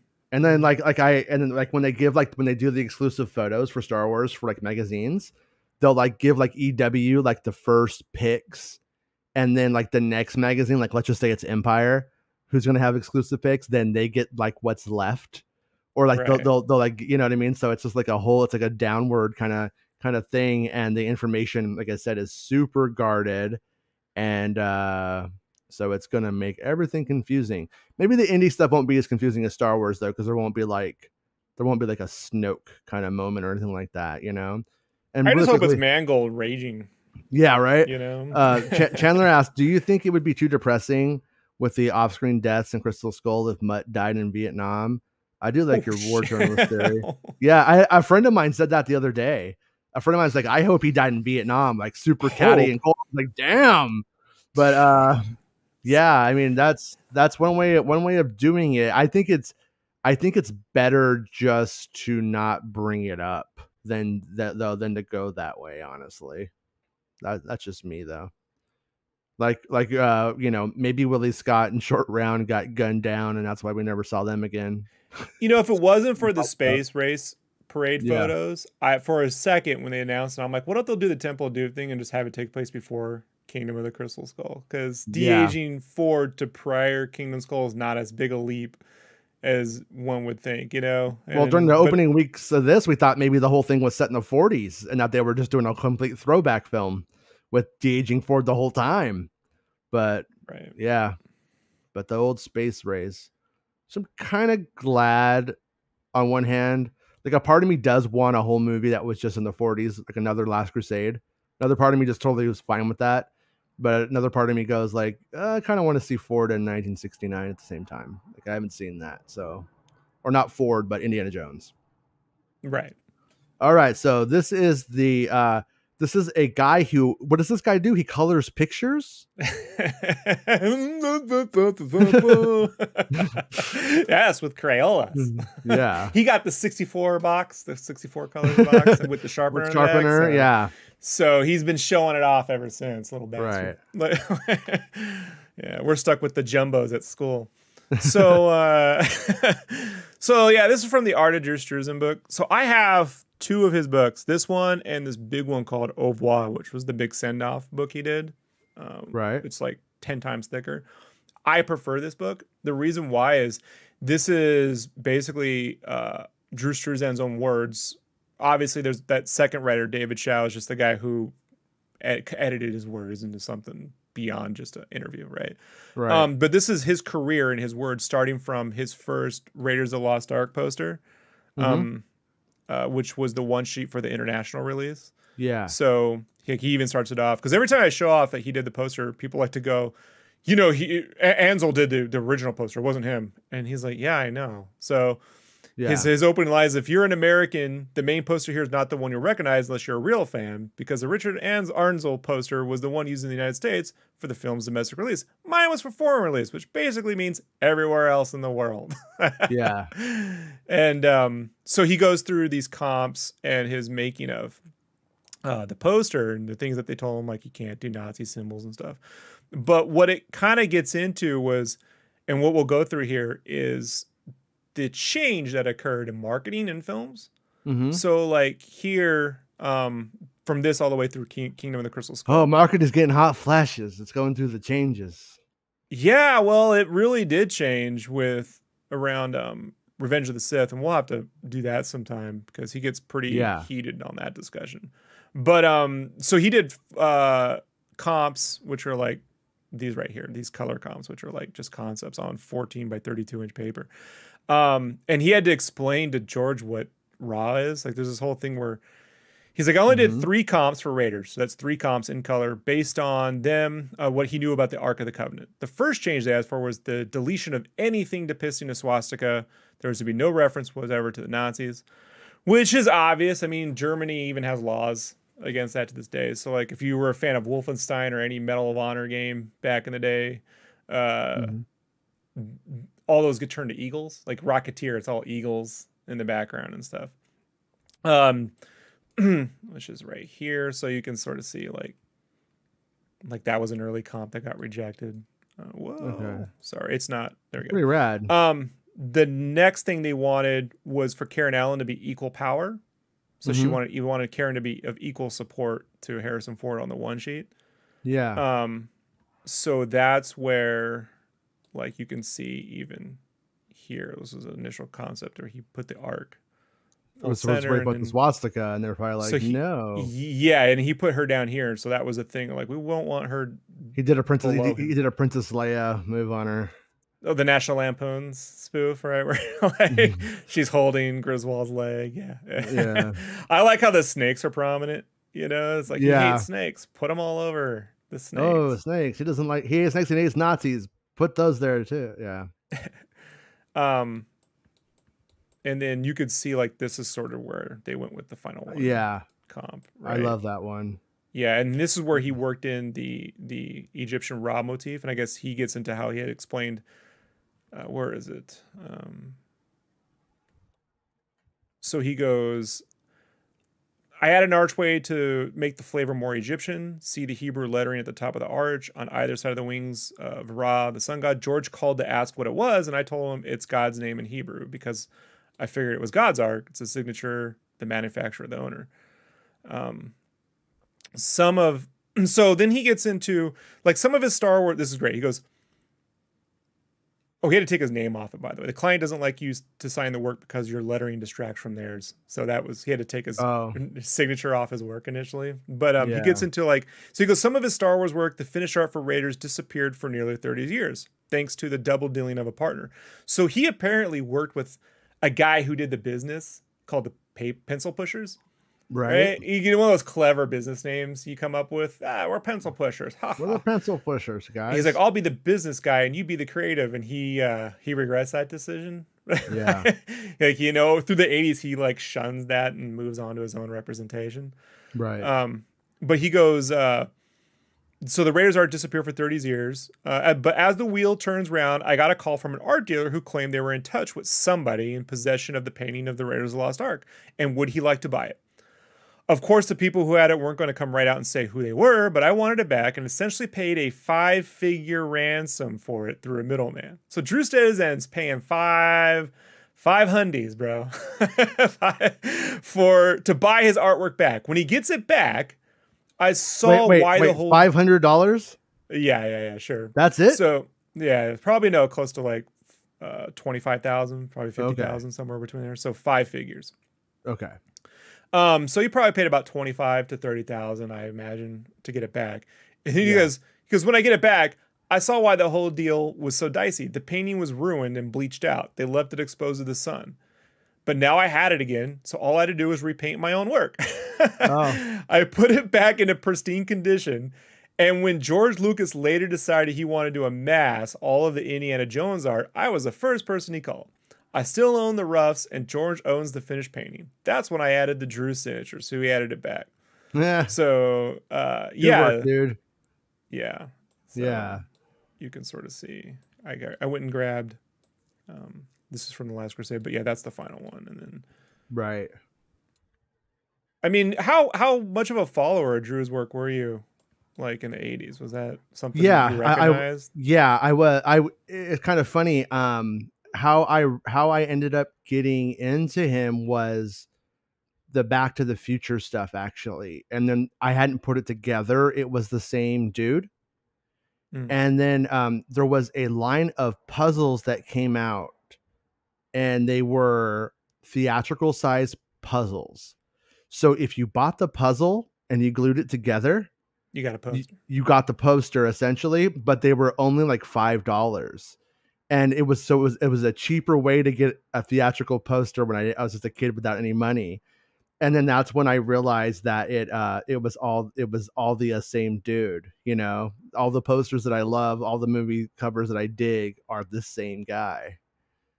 So, man, yeah, there's that all of it. Like, I think he's probably done. I think he said this before, that he's like probably done forward more than anybody in the world, right? This point. I think for the big movies, yeah. I mean, there was a big contention between competition between him. Bill Peake was another big one. Arnzel was a big one, but eventually Struzan's look sort of took over because these films were so big. Best part about Struzan's work that I like over say other people of that era is Struzan's work is really. It's hard to see here, but it's really color pencil. These are really drawn. Yeah. So what he does is he has to use photo references. He kind of traces them down and then renders them in pencil. And then he does it on gesso board. So this is an illustration board that's gesso. That's where you get these textures. See this texture? This is actual gesso that you paint on before you start. And then what he'll do is he'll airbrush to get blends and then color pencil and airbrush. So if you see his stuff super up close, these are all like lines, like little crosshatches. It's not like the super smooth kind of airbrushing or anything. They're very drawn.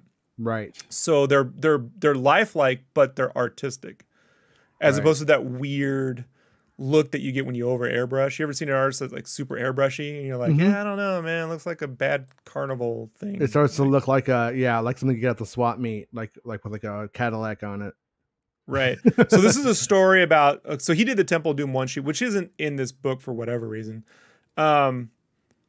He's like, when I got hired to do Temple of Doom, Paramount hired Bruce Wolf to do the one sheet. And about a week after the movie opened, I got a call from them asking to do a quick color comp. So I guess he did the Temple of Doom after. Okay. After the second week, they redid it. I guess they weren't happy. Probably the second film didn't do too well its opening weekend, I imagine. They're like, we need a new poster. Yeah. I wonder how that worked out. Yeah, God, Box Office Mojo's gone now, right? As we know it. It's there, but you can't bring up all that historical shit now unless you pay for it. I see. Assholes. Yeah. So Previously, the studio had been searching for an artist to define Indy's look, and they found it in me. Subsequently, I became the quote-unquote indie guy in George Lucas's eyes. I did the paperback covers, the poster for the ride at Disneyland, and became part of the entire franchise. From then on, I was the official Indiana Jones artist. But at this point, I'd still never met Harrison Ford.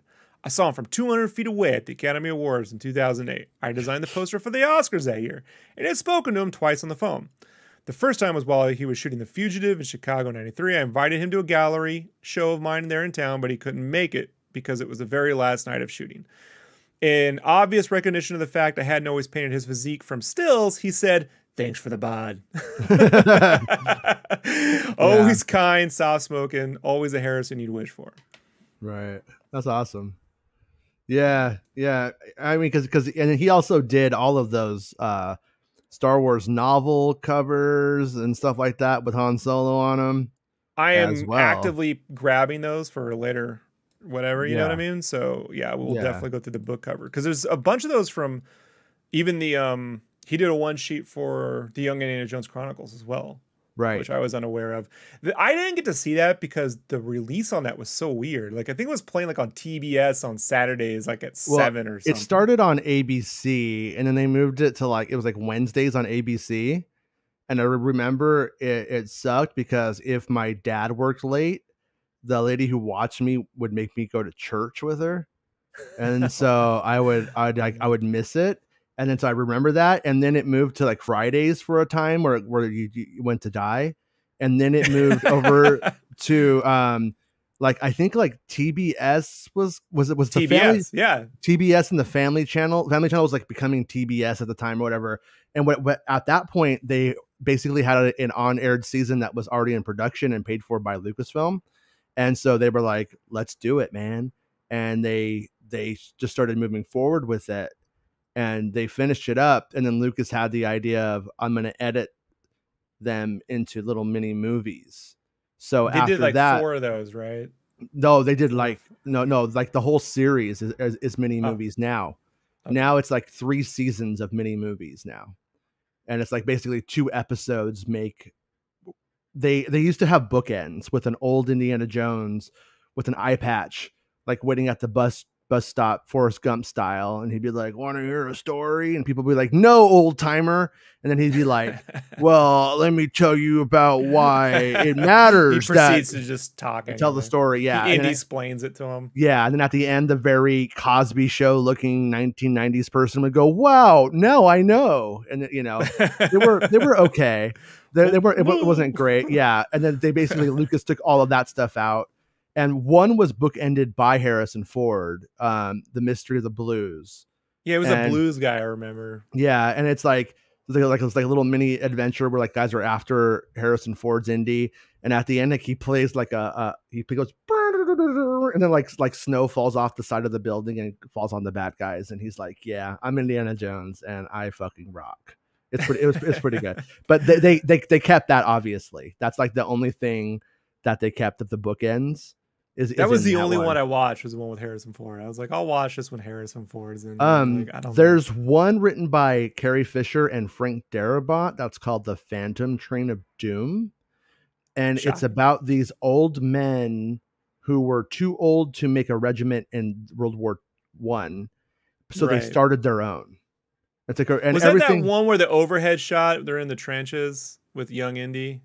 No, it's part of that long story arc of Indy in World War I.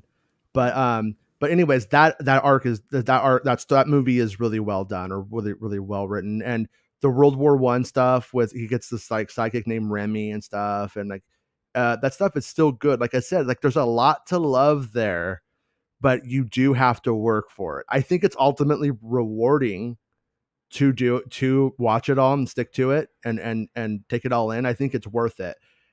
And the show has to hit its stride. It's a bit clunky and slow at times, and it's not on Disney Plus though, right? It's on Paramount. It's on the Paramount streaming service. So if you were really dedicated, you could do the free trial of the Paramount series, or the Paramount app, and watch it all at once. I paid $70 for a year for it, only because I did the math. I wanted to watch SpongeBob and the Mission Impossible movies, so I was like, all right. So if I get the SpongeBob, would have been $30 if my wife and I had gone to the theater plus a drink and a whatever, right? This is obviously not with COVID, but do the math. Yeah. And then I'm like, in the Mission Impossible movies, I would have spent $120 totally on, so 70 makes sense, if I'm only going to watch these three things. But the indie stuff's on there, huh? Yeah. Yeah. Well, one of our friends in the chat was watching it recently, doing like a rewatch, and we were talking about it a little bit. And the only thing that they really knocked about it was the fact that, like, if you're watching episode 5 of the show, I guess, it doesn't tell you like what's next. It's just like, go find where you were, jerk, or something like that. Yeah, or that was his experience with it. So if that's true, then yeah. Oh yeah, Joel clarifies ABC Family Channel. Yeah, you're right, dude. I just also used to watch Maniac Mansion on there too. But the series with Eugene Levy. Yeah, that's really funny. Harrison quote from Struzan. This is the story though. This final one. This is where shit gets real, dude. Okay, let me put it back up. It's okay. We are back in business. So now we get to the Crystal Skull, right? And this story is great. So Struzan says, Paramount called me into a meeting for the new indie film. And I found myself facing 12 merchandising and marketing people, all sitting at a big round table. They talked and talked about the whole view, life, the universe, and everything. And I listened because I had nothing to say. They were all very conciliatory and ubiquitous. They all said, we can't do it without you, which was bullshit. Right. I was there because Lucas and Spielberg told them they needed me.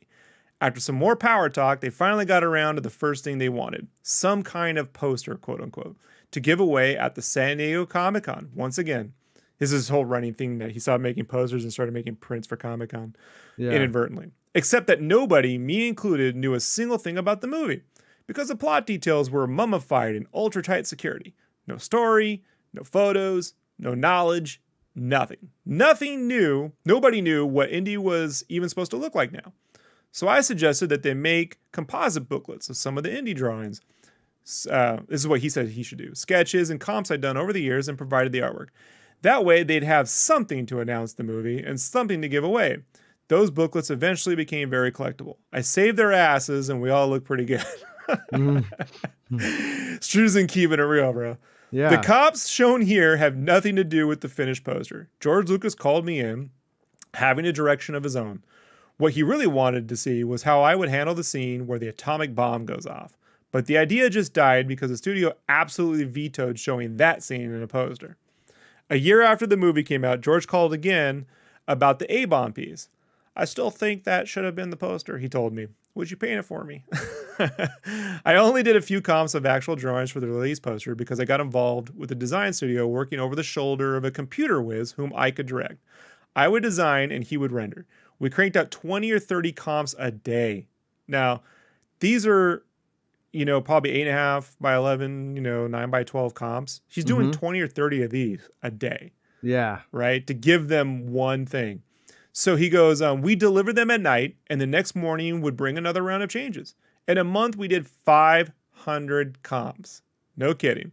Until we came up with both the advance and the release posters. But my job had vanished into the computer. And the studio was constantly second-guessing the design. Add a snake. Add a motorcycle. More natives. Make them running.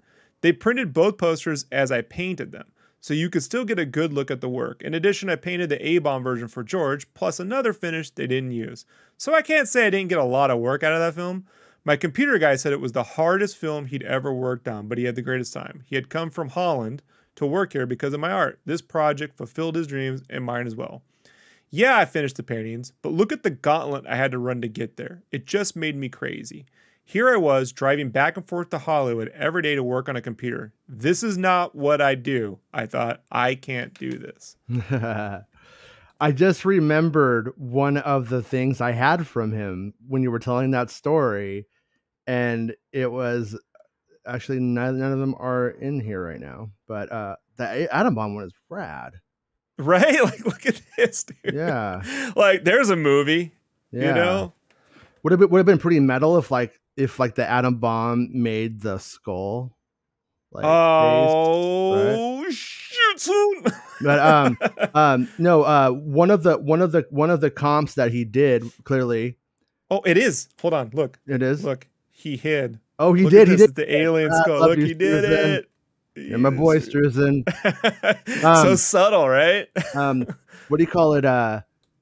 There was one of Indy, and he's just like standing in the front, like he always is, kind of. It's basically like it was like a redo of this one, but it says Indy, and then it has like his like name just says Indy on the bottom. And I was out drinking with my drummer, and he wasn't driving. Somebody else was driving, and I was in the back seat of the car. And we see a bus stop with the giant Indiana Jones poster in it. And he's like, see if you can get it. And I'm drunk. I get out of the car. I kick it. It didn't matter. It wasn't locked. I just opened it up. Had they learned nothing from Batman Returns, Jason? And then I pulled the thing down. I had that in my apartment probably until I got divorced. That is literally what happened during Batman Returns. Batman Returns? The Cat and the Penguin posters were in those stops all around LA. Yeah. And they weren't locked, and so everyone was stealing them. Because the Batman hype was real back in the late 80s, early 90s. For sure. I'll find a picture of that. Because I think there's pictures of my dog, who's now dead. I miss you, buddy. You were a good dude. But of my dog laying on the ground, and you could see the big Indy poster behind him. So I'll try to find that and show people what I'm talking about. But it has to be one of those 500 comps that he did, and they were like, make that one a bus, make that one for the bus stops. So what he's trying to go through the series of the book is that he shows that in the beginning it was like, you did 3 or 4 ideas. Even on the Phantom Menace, he did one. That's the poster. Yeah, one. And he would just work with George. He would just work with someone at the studio specifically. And then around the early 2000s, say around between Attack of the Clones-ish, around Attack of the Clones, Revenge of the Sith time, it started to turn into a committee with art directors who wanted to see multiple versions. And then he had to start driving in to do work. And so he gets getting paid well, but he has to do 500 things to get to the one. I experienced this myself in t-shirts. Yeah. So when I started t-shirts in 2005, we were like expected to do 1 t-shirt a day. Right. When I got out of t-shirts in 2014, I was doing 20 to 30 completed shirts a day. Wow. And people like, I had a friend that I invited to come to a studio and get hired, and he quit after a week because he was like, this is too much work. Dude, I mean, like, and even though if that's an industry standard and it sucks, but if it is, that's Drew fucking Struzan. You don't go and put Drew Struzan on Photoshop and be like, do it. Well, with him, he would pencil him, but they had the guy coloring. He wasn't even allowed to paint his own work. So they're all digitally colored or manipulated. He's doing elements, and then they're going into Photoshop and moving all of his elements around, Yeah, but it's like Drew Struzan does it right by itself. Like, what a bunch of clowns. So I think now when you get to The Force Awakens and you have these posters that have everything in it, like the new Masters of the Universe Revelation, which I'm looking forward to. They have this poster that it's that Force Awakens school of design where just put everything in the movie in one poster kind of thing. That's where everyone on the committee gets appeased. See, it's got all this stuff. And I'm a guy who loves a lot of stuff in my stuffs, right? Mm-hmm. But when it comes to selling a story, I mean, look this Crystal Skull poster. It says everything it needs to say. You know what I mean? And honestly, I think this says the most. Like, this looks like, it's another thing with all these actors. This says what the fuck is in this movie. Yeah, that makes me want to watch the movie right now, actually. Yeah. And George's instincts are so right on that, and they aren't even listening to George fucking Lucas. Yeah. And this is Paramount. This isn't like when George had sold the company to Disney. Yeah. This is Paramount is not listening to George Lucas. This is Paramount being lucky that Lucas is doing something and not just like hanging out at Chinese buffet again. Wait, hey now. Hey now, No, that you talking to my that photo of him eating the Chinese food at the mall. Was that really him? Or was that just a lookalike? Yeah, no, that it's was really him. It's really him. I was like, is that him? I can't remember exactly. I think it was like a mall in like Adelaide or something. It was like really was weird. It was like somewhere in Australia. Is it one of those places where you load up the bowl and then they put it on the Mongolian thing and they stir it around? I don't know. Because I eat the living shit out of that. That sounds good right now, man. Why'd you bring that up? Why did you say that to me? No. I know. I'm a foodie, guys. Like, it's truly so. But I just thought this would be, like, I don't want to look. This book is a downer. Like, I just want to let you know right now. It starts off hopeful and full of great stories, like the Back to the Future stuff. But toward the end, it is literally just a guy who's like, and then I quit because of all this. Yeah. This is why I retired. But it's real. Like, it really happened, and this is, it's worth every penny. It's not that expensive. You can get like $20-$30 now. Really? Yeah. I'm gonna have to pick it up. Yeah. In fact, I don't even know why I don't have it, to be honest with you. But because books take up space, Jason.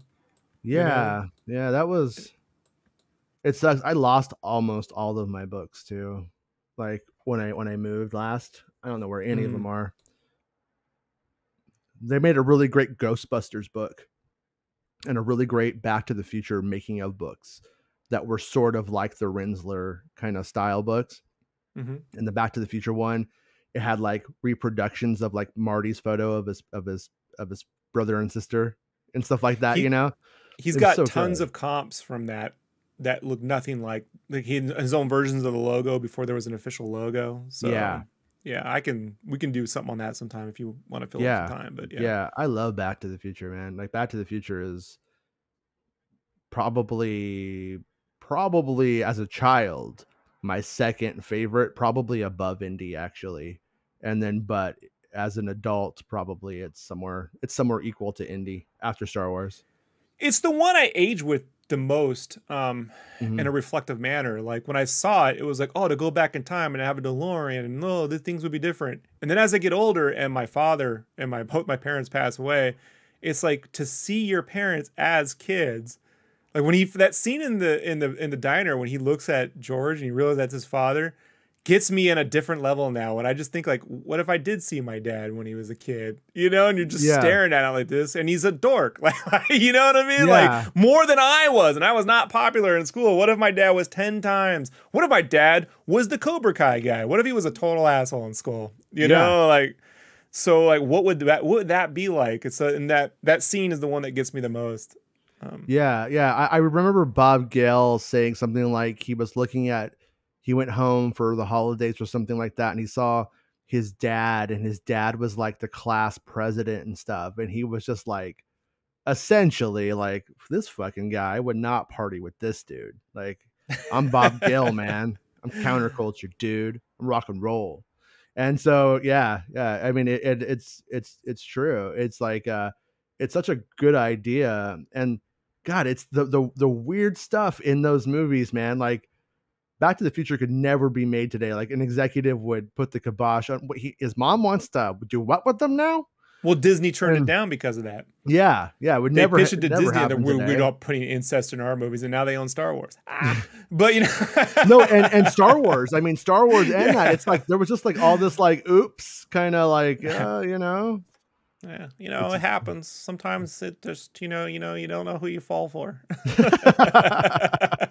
The heart wants what the heart wants. The heart wants what the heart wants. George, you're fired. Ask Giuliani. Sometimes you marry your cousin, you don't even know it. Yeah, right. Yeah. Explain some of Trump's comments about his daughter. Okay, John Wilmer says, poster, did someone say my name? No, we said poster. All right, D'Angelo. Hey, how's it going, D'Angelo? Jason, do you think Disney has the balls to kill Indy off in this next film? They keep saying it's the conclusion. Well, that was the assumption for a while, right? They're going to kill Indy. They're going to do it. They're going to kill him. Then they went on a tour saying Indy doesn't die. Indy will not die in this film. That's what they kept saying. That was still when Spielberg was directing the movie, though.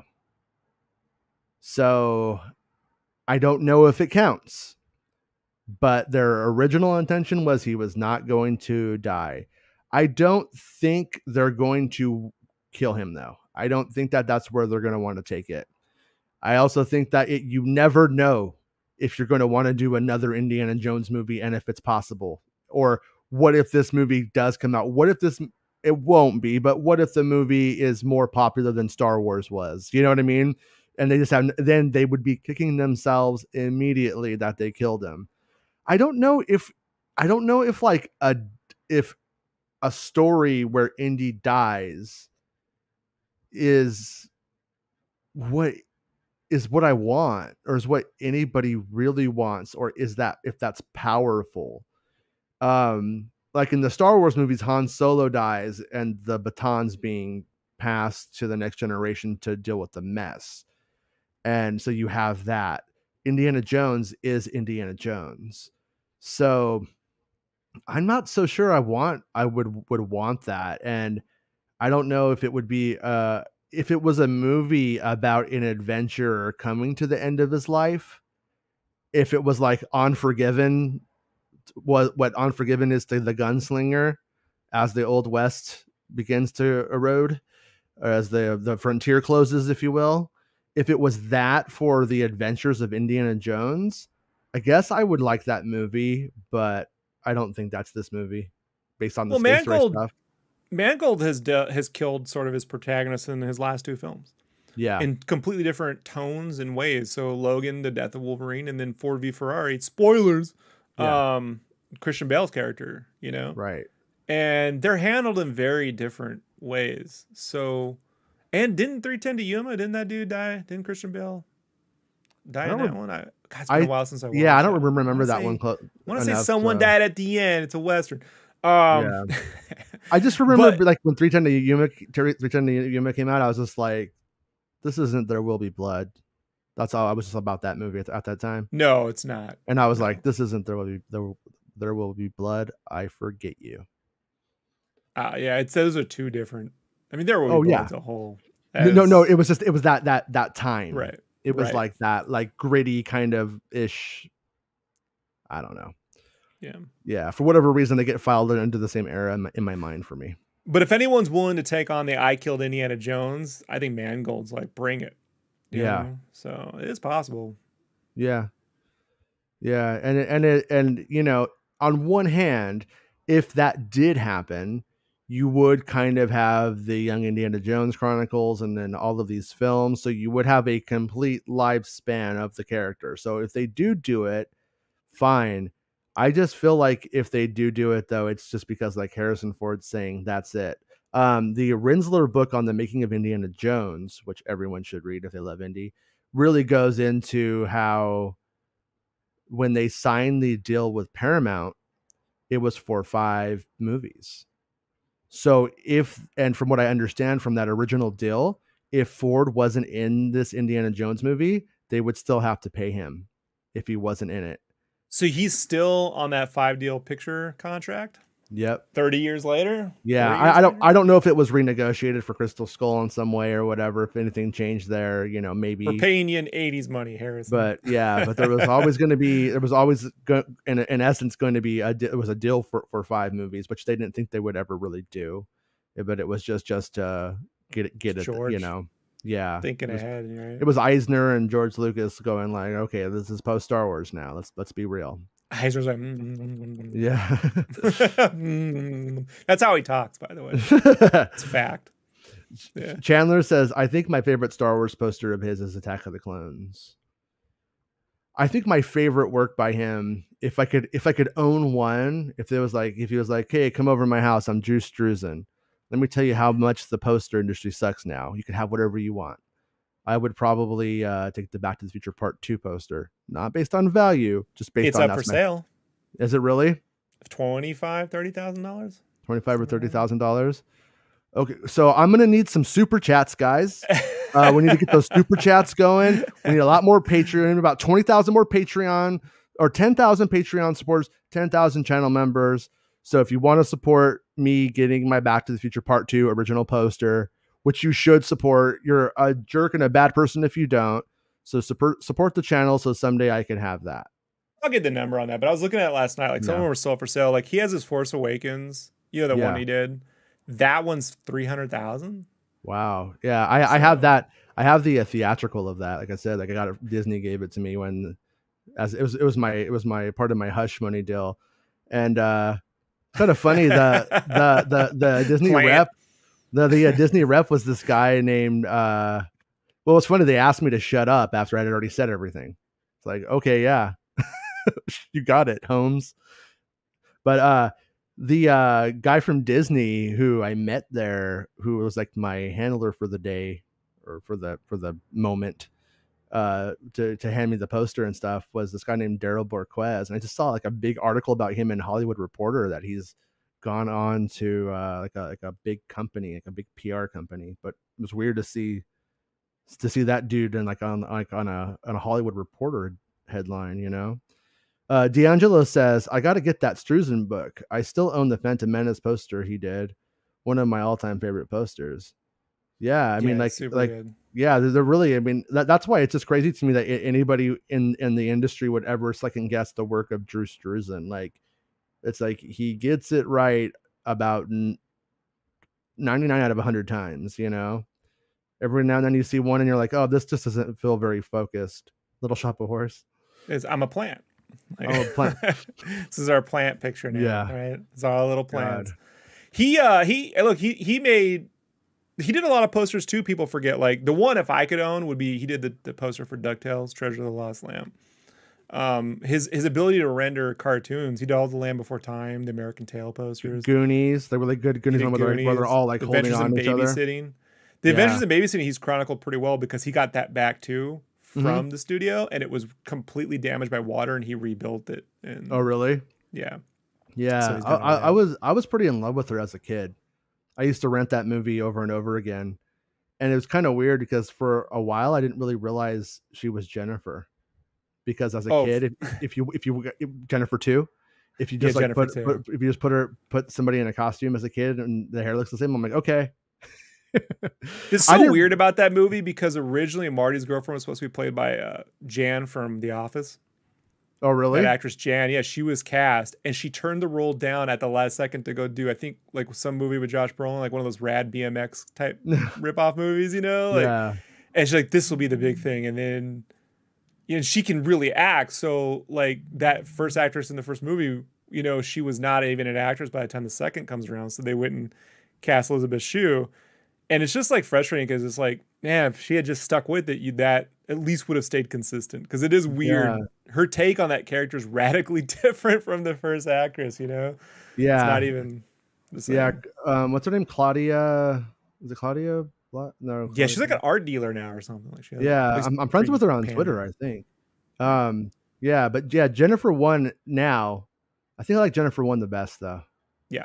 I think Jennifer 1 was better. It's too bad that life can be shitty and then she couldn't do it. So yeah, I felt like she was really trying to, they didn't give her much to do in that film, Elizabeth Shue, Jennifer 2. So I felt like she was trying to make the most out of every scene she was in, but it's kind of like it's a bit much. Like you're like at 11, bring it down. Yeah, it was very bitty.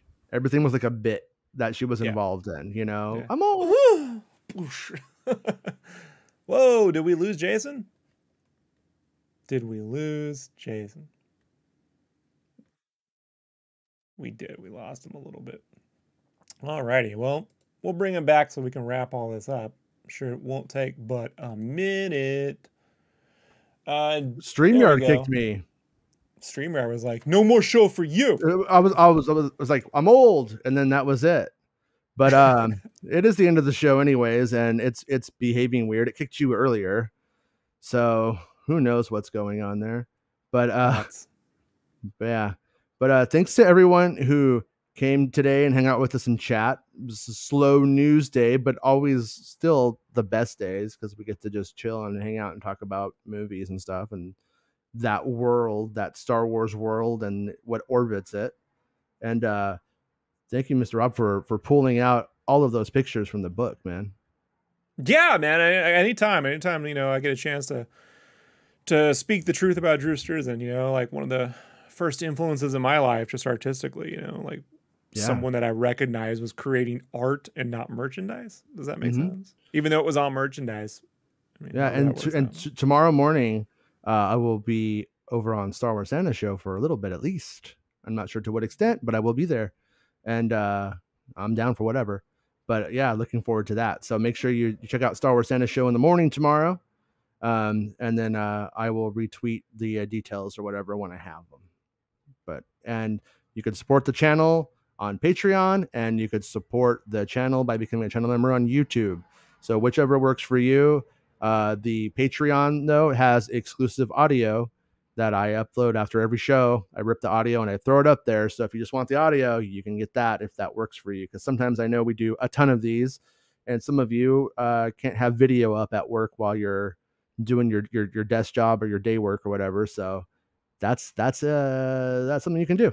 So thanks to everybody for showing up again, and I will see you guys tomorrow around the same time, I believe. And Mr. Rob will be there. I'll be here. You'll be sketch crafting. Sorry. Coming back. Yeah. So bye, guys. It's not about spaceships. It's not about